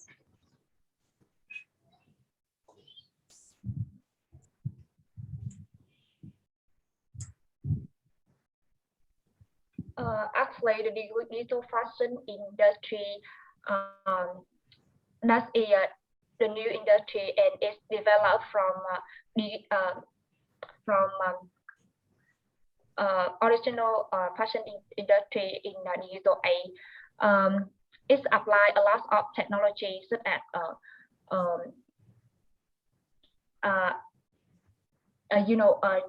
three, four hour technology. It have a lot of new technologies such as AI, augmented reality or virtual reality, and when apply the new technology in the fashion industry, it create the digital fashion industry, and it have a lot of advantages such as it have a lot of advantage. It reduce the gap between the customer and the online. Okay, don't talk about the advantage or disadvantage. I just want to hear the definition. You have an official definition of the digital fashion industry. If you have, you can share the screen, the definition, the exact definition of that industry. Otherwise, you are the one who define, who develop a totally new industry in the world. You are the pioneer. Yes, we have the reference about this, and let me. Yes, yes.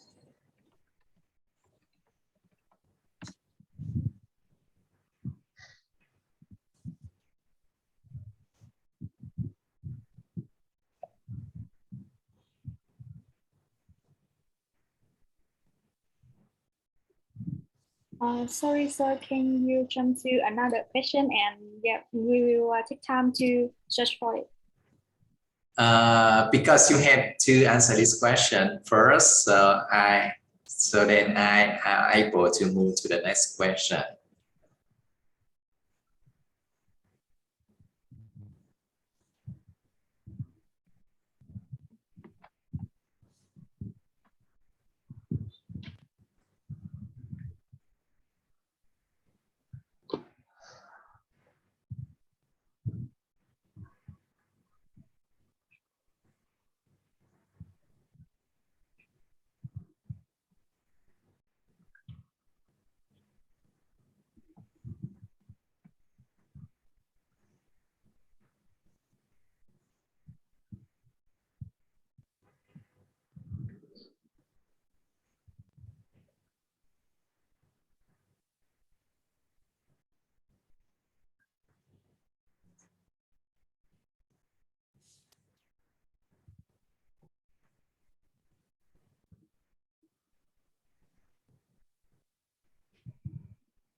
Sorry, sir, can you see my screen now? Yes. So please locate the information. Yes. This is digital fashion competency market in 2020, research in 2020, and yeah, here. Yes. Here, digital fashion is the interplay between digital technology and culture. Because that I found many research show the definition of it, but this paper is new and in a really short time. Yes, I think that it is quite easy for you to understand. Yeah, and before people use fashion show like London Fashion Week or Paris Fashion Week. Yes, but due to the COVID-19 pandemic, they must translate from the official show to the online or virtual show. And we also found the show of the London Fashion Week just take place in 2020. Yeah. All right. Okay. Yes, persuasive. Thank you. So it comes to the next question. Can I see how you analyze the skills gap in Australia? Yes. Let me. Yeah.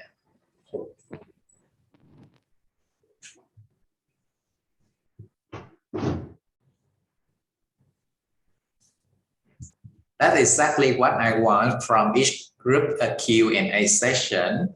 When I have a question related to definition, a concept, and you are able to locate the information and you share it to me. Okay, so you don't answer just based on your personal your subjective opinion or your assumption, but you show evidence. Okay, where in the course of academic research. So we persuade by evidence, not based on assumption. All right. And next slide, I want to see the slide how you analyze the skills gap in Australia. Can you share that slide?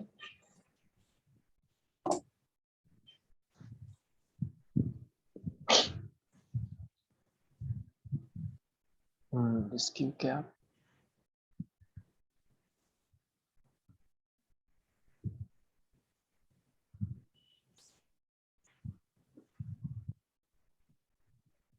Is it the slide you want, sir? Yes, this is. That's okay. That's okay with this slide. In Australia, for communication skill, you say that weak oral communication skill. Okay. So what is the role of oral communication skill in digital fashion industry? Yes. Actually, we talk about marketing graduated in digital fashion industry. So this communication skill about marketing graduation, not digital marketing graduation. So about oral communication in marketing graduates is really important because they need to oral communication to interact with another member in group or in the company, because soft skill is really important. I wish we are shown in the requirement about can you show the requirement slide?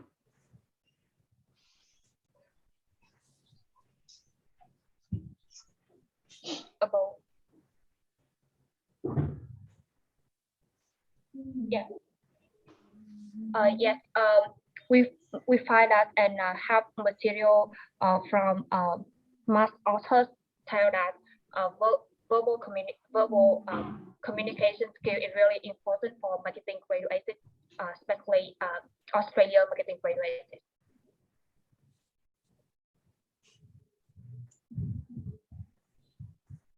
So not only limited by digital fashion industry, but oral communication still important in digital marketing or in marketing in general, right? So you withdraw that research, that evidence, not from digital fashion industry, not from a research in that very niche industry, but from a broader, a more general. Am I correct? Yeah. Yes, and we should be aware of that, okay, because what we analyzing here is very particular, very specific, okay, but we use information from a broader, a more general scope of industry, okay, and when we attempt to link them together, it might, not absolutely, but it may cause the conflict or the question or the concern from the readers. You get my point? Yes. Yes. So I wonder why in fashion, oral communication is important. Okay. Actually, you can back, please back to that slide where you stack the previous slide. Yeah. Okay, about oral communication. And this one from Jackson and Chapman in 2012, 9 years ago, right? A little bit outdated to on, okay? And can you back to your reference slide, okay? I want to see the title of this one, Jackson and Chapman.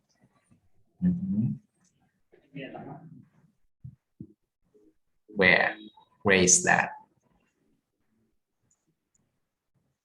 You should look for J because it starts with Jackson.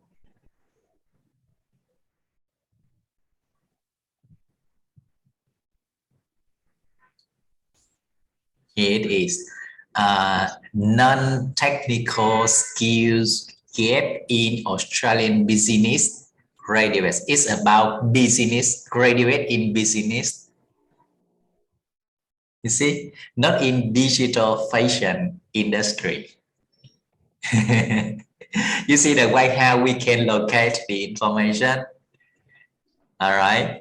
Và cái này như thầy hay nhắc mấy đứa là mình coi chừng cái lỗi là lấy râu ông nọ cắm cầm bà kia, tức là cái skill gap ở một cái lĩnh vực như thế này. Nó business thì nó rộng lắm. Digital fashion industry include in business management. Okay. But we not sure that okay it's specifically titled, okay, or related. Yeah, that's what I want to point out, okay, for your improvement, not for this course, but perhaps for your business project. All right, thank you, group 8. Okay, you finished the presentation. Yeah, and you can take about half an hour for a break. Okay. Thank you, sir. Yes. Thank you, Thank you, teacher. Yeah. Okay, group 10, are you here? Yes, of course. Yeah.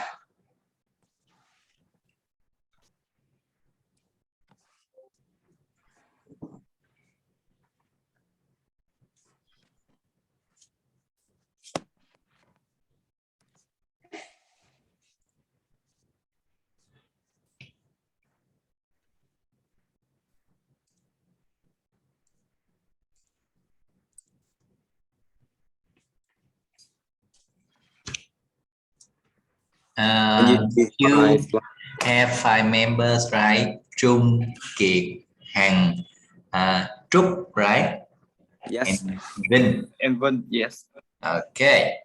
Yes. So if you are ready, you can start the presentation now. Okay. So we are group 10 of good morning, everyone. So I want to ask you more questions. That is, what is the most indispensable things to you when you go out? Clothes. Please choose one. Oh, thank you very much. Very fast answers. Actually, clothes. clothes is okay. Can you give me another answer? I think I will pick money when I go outside. Oh, thank you for your answer too.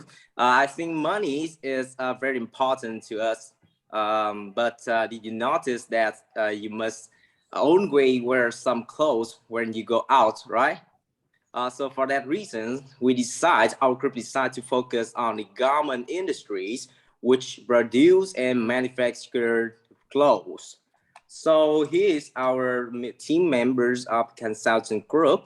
We decided to focus on the garment industry in Malaysia and Vietnam. Here's our table contents, and let's move to the first one. What is garment industries? Actually, this is the essential consumer goods industry. The scale of this is always continuously growing, and this summarizes the type of trade and industry along with the production and the value chains of clothing and garments. And it's related to the producers of cotton, wool, fur, and synthetic fibers. With the industry characteristic. In this industry, there's a variety of modern machineries and equipments, raw materials to create many designs. So therefore, for the reasons, the workers are required to have the abilities and adaptability to use the modern machines. With the textile products have a very rich and diverse needs, depend on the target audience. The consumers with different cultures, custom, religions, geographical areas, and age will have very different needs for clothing. So in the high-end fashion textile products, they must change regularly in design, the style, colors, materials to meet the demands. With the evolving technologies present both the new opportunities and challenges for industry, employment, educators, and academic researchers. So in the industry of Vietnam, the garment industry in Vietnam, did you know that the garment industry is one of the key industry of our country with the second largest export turnover? In 2019, the industry export values contribute to 16% of the total GDPs in the past 5 years, and the textile industries has continuously grown at the average rate of 17% annually. Our major export country is EU, US, Japan, and South Korea.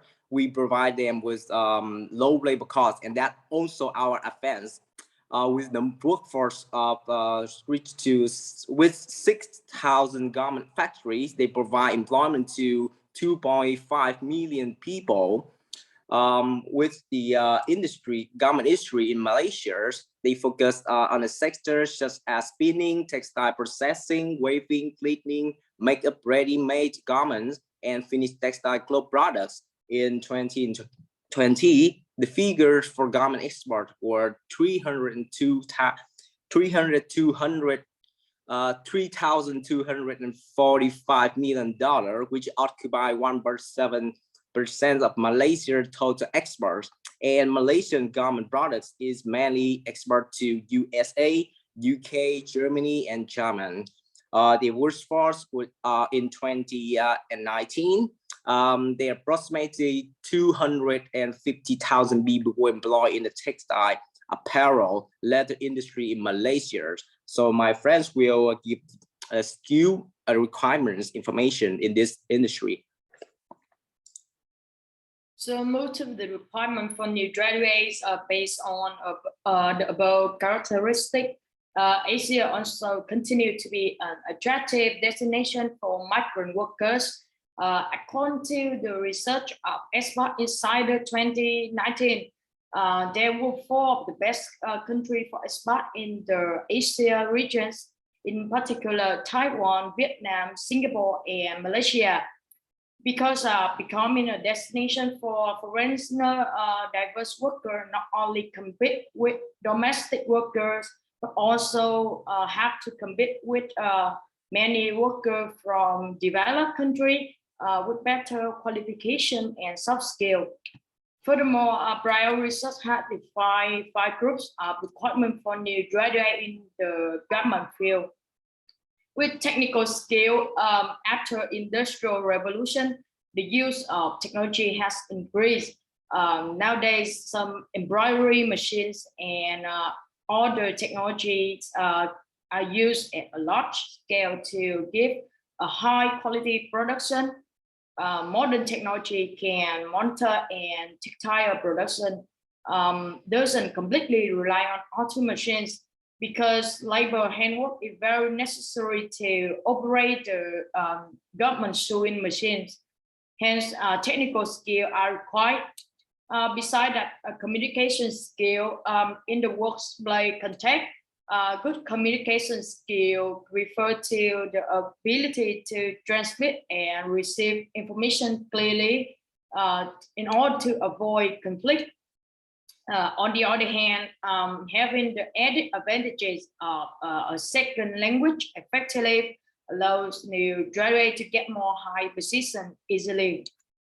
Furthermore, adaptability, skill, creativity, and problem solving are 3 critical soft skills that graduates need for a job in the modern government industry. So next slide. According to the table, there are some similarity in the government outlook of Vietnam and Malaysia. Due to the COVID-19 pandemic, many industries disappeared because of the risks. Vietnam and Malaysia are also affected by COVID-19. It decreased the supply of government industry service, demand reduction in both domestic and global market, put pressure on many businesses to stop operate and lay off workers. Therefore, it's a big challenge for the labor force of both countries, especially developing countries. On the other hand, they also have difference between them. In particular, Malaysia has well-educated citizens which contribute high-quality labor force. Opposite, the labor market in Vietnam is mainly low quality in government industry. Hence, Malaysia readiness is higher than Vietnam readiness. So that's all for my time. My teammate will continue your presentation. So let's go into detail about the skill gap and readiness of Vietnamese and Malaysian workforce. I'm going to talk about the Vietnamese first. According to STEP employer survey in Vietnam, a majority of employers highlighted the lack of appropriate skill of the labor force. In terms of technical skill, I mean expertise and digitalization. It's estimated that around 85% of employed workforce have no technical and or vocational training. In addition, there were a significant decline by 50% in Vietnamese workforce due to automation. We might know that Vietnamese students are focusing only on official education instead of involving in group or extracurricular to build communication skills. Besides that, the increase of internationalization, foreign investment, and labor mobility identify disadvantage in foreign language among Vietnamese graduates. And regarding to adaptability, with the Industry 4.0 revolution, we have the right to be optimistic about a new and youthful era that will open for the connection between technology and social projects. However, we must prepare to accept the impact of this revolution. So stakeholders need to build and develop an individual capacity to control all the situations. About the creativity and innovation. Under traditional educational method, where the teacher is the main contribution. So 82% of Vietnamese graduates are limited from creativity and capacity to solve the problems, as well as come up with innovative solution. Next slide, please. Moving to Malaysian workforce, as a developing country in the same Asian region, Malaysia also have some similarity in labor market with Vietnam. This is a particular point that shows Technical skill is the smallest gap with respect to graduate information technology skill about the communication skill. Fresh graduates in Malaysia are evaluated by employer as not confident at their communication skill. However, due to the compulsory use of English in primary educational program, Malaysian graduates don't struggle with foreign language. Saying about adaptability, fresh graduates are witnessed as passively to adapt the dynamic of the workplace environment, and they are inflexible in making decisions within their job position. About the creativity and innovation, the study find revealed that the skill gap of the local graduate like in teamwork and creativity or thinking skill in relations. So from those, next slide please. From the evaluation, we go into comparisons of Vietnamese readiness between Vietnam and Malaysia. In similarity, graduate in garment industry are expected to solid in 5 mentioned skills regarding to technical skill and interpersonal skill to adapt the dynamic of working environment. However, in developing countries, higher education systems are often underfunded and not produce graduate equipped with essential skill for subsequent employment, including communication skill, problem solving, adaptability, creativity to respond to increasing pressure of global competition. In different, while a large number of Vietnamese graduates lack of technical skill and vocational training, Malaysian define technical skill is the smallest gap skill among graduates in the garment industry. From this comparison, we can see that Malaysians might more ready for their career thanks to fluency in English and technical skill. This is the end of my part. Now my friend is going to clarify some factors that affect employability in these two countries. Yes, we will look at a factor that affect employability in Vietnam and Malaysia. First factor is educational system. The traditional teaching method is similar in educational system of Vietnam and Malaysia. But this way of teaching brings a negative impact on the long-term development of a learner. For example, in learning and working, students are always passive and unresponsive when faced with a problem. And theoretical learning and lack of practice limits student creativity and adaptation in new environment. In addition, the lack of extracurricular activity also causes a student to self-isolate from the community and weak in their ability to communicate and as well as handle the problem. And the factor of foreign language proficiency, while foreign language, especially English, is a selective subject in elementary school in Vietnam. It is indispensable in Malaysia. Therefore, Vietnamese graduates always struggle with using English in foreign environment, while Malaysians are very confident in labor market with their ability of foreign language. And the last factor is a connection. Next slide, please. The connection between employer, student, and universities. In Vietnam and Malaysia, employers are dissatisfied with intern ability, which is becoming a serious problem that requires suitable planning from graduate, educator, and employer. The mismatch between employer expectation and employee readiness lead to a low employability among fresh graduates in the garment industry. Universities are providing a skill that not respond to the requirement of the labor market. And one of the causes leading to a rising number of graduates unemployed is the program available that not in line with the market requirement. And even students were prepared in technical skill and industrial knowledge during educational life. Students are weak at soft skill because almost all educational programs in developing countries like Vietnam and Malaysia do not have include soft skill training. That is the main reason why students tend to challenge to meet the recruitment demands.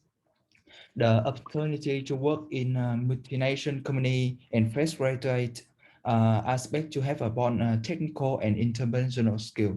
Therefore, the challenging situation of skill mismatch require closer examination among stakeholders in this industry. And next is our suggestion. I will give some suggestions for both countries. First is Vietnam, and there are some suggestions for graduates. The first one is encourage them to go to training courses and extracurricular activity. For example, the job fair event in international university to increase their job ability, job opportunities, knowledge about the industry and job recruitment. Or some clubs to improve their employability skill like English club or soft skill club. Next is the graduate or student can apply work-based learning.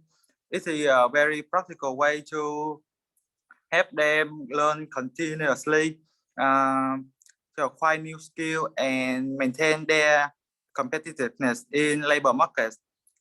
Then they need to actively increase employability to LinkedIn because many businesses and companies use it to recruit new employees by following businesses on companies in LinkedIn. Graduate and students can constantly update with information about that company, which is an advantage when they participate in recruitment. For educators, they need to increase the vocational and technical skill because lecturers should possess enough practical knowledge to update their curriculum to reflect the contemporary development in the sector and in the industry. Then the university may integrate soft skill as a compulsory subject because employers say with experience that soft skills should be learned through practice. For example, internship, workplace as placement at work, and works by learning. They can also open some job event for students like job fair to increase job opportunities. It is a great place to create a chance for students to search, study, and also apply for jobs. And for employers, they can improve the human resources by renovating training program for new employees and adopt policy for to attract high skilled workers who can be used for talent development. And then they can also collaborate with the university to find out which skill are the most important and should be taught in school. Some employers who are successful and have strong soft skill and hard skill as well can become instructor in university and school. Next is Malaysia. In the aspect of Malaysia, there are some suggestions for graduates. First, the student should take part in the extracurricular activity of the university to practice the communication and how to behave, how to connect with other people. Then they can find and understanding the future career about the balance of the industry and the supply and demand of the labor market. The suggestion for educators first, they need to raise the awareness of the frustration in the labor market and change their course, reform their curriculum to satisfy the employee demands, the employability required in the current market. Furthermore, they need to create the effective delivery system by applying both theoretical and practical knowledge in their teaching activities. Also, the advice provided by employers are very helpful for educational institutions to adapt to their curriculum. Another important key is to develop the partnership between the industry and the educational institution to create the chance for graduates and also students. And that's the end of our presentation. If you have any question, you are free to ask. Thank you for your attention and listening. Yes, very on time. But you just finished the last second. May I see the reference page first? Okay.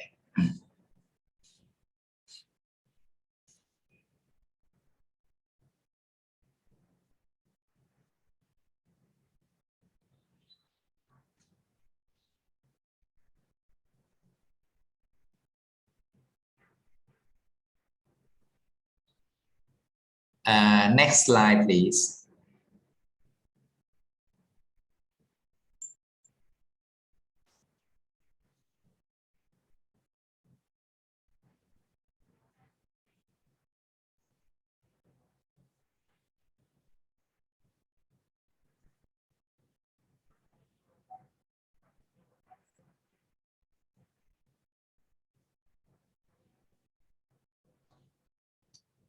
Next slide, please.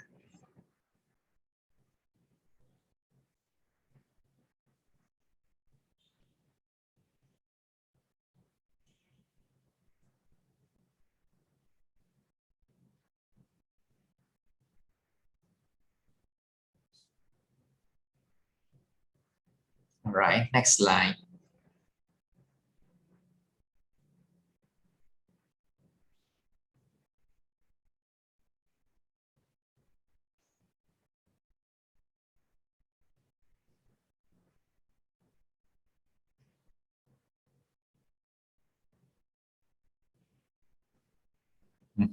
And next, many reference, huh? Okay, yeah, thank you.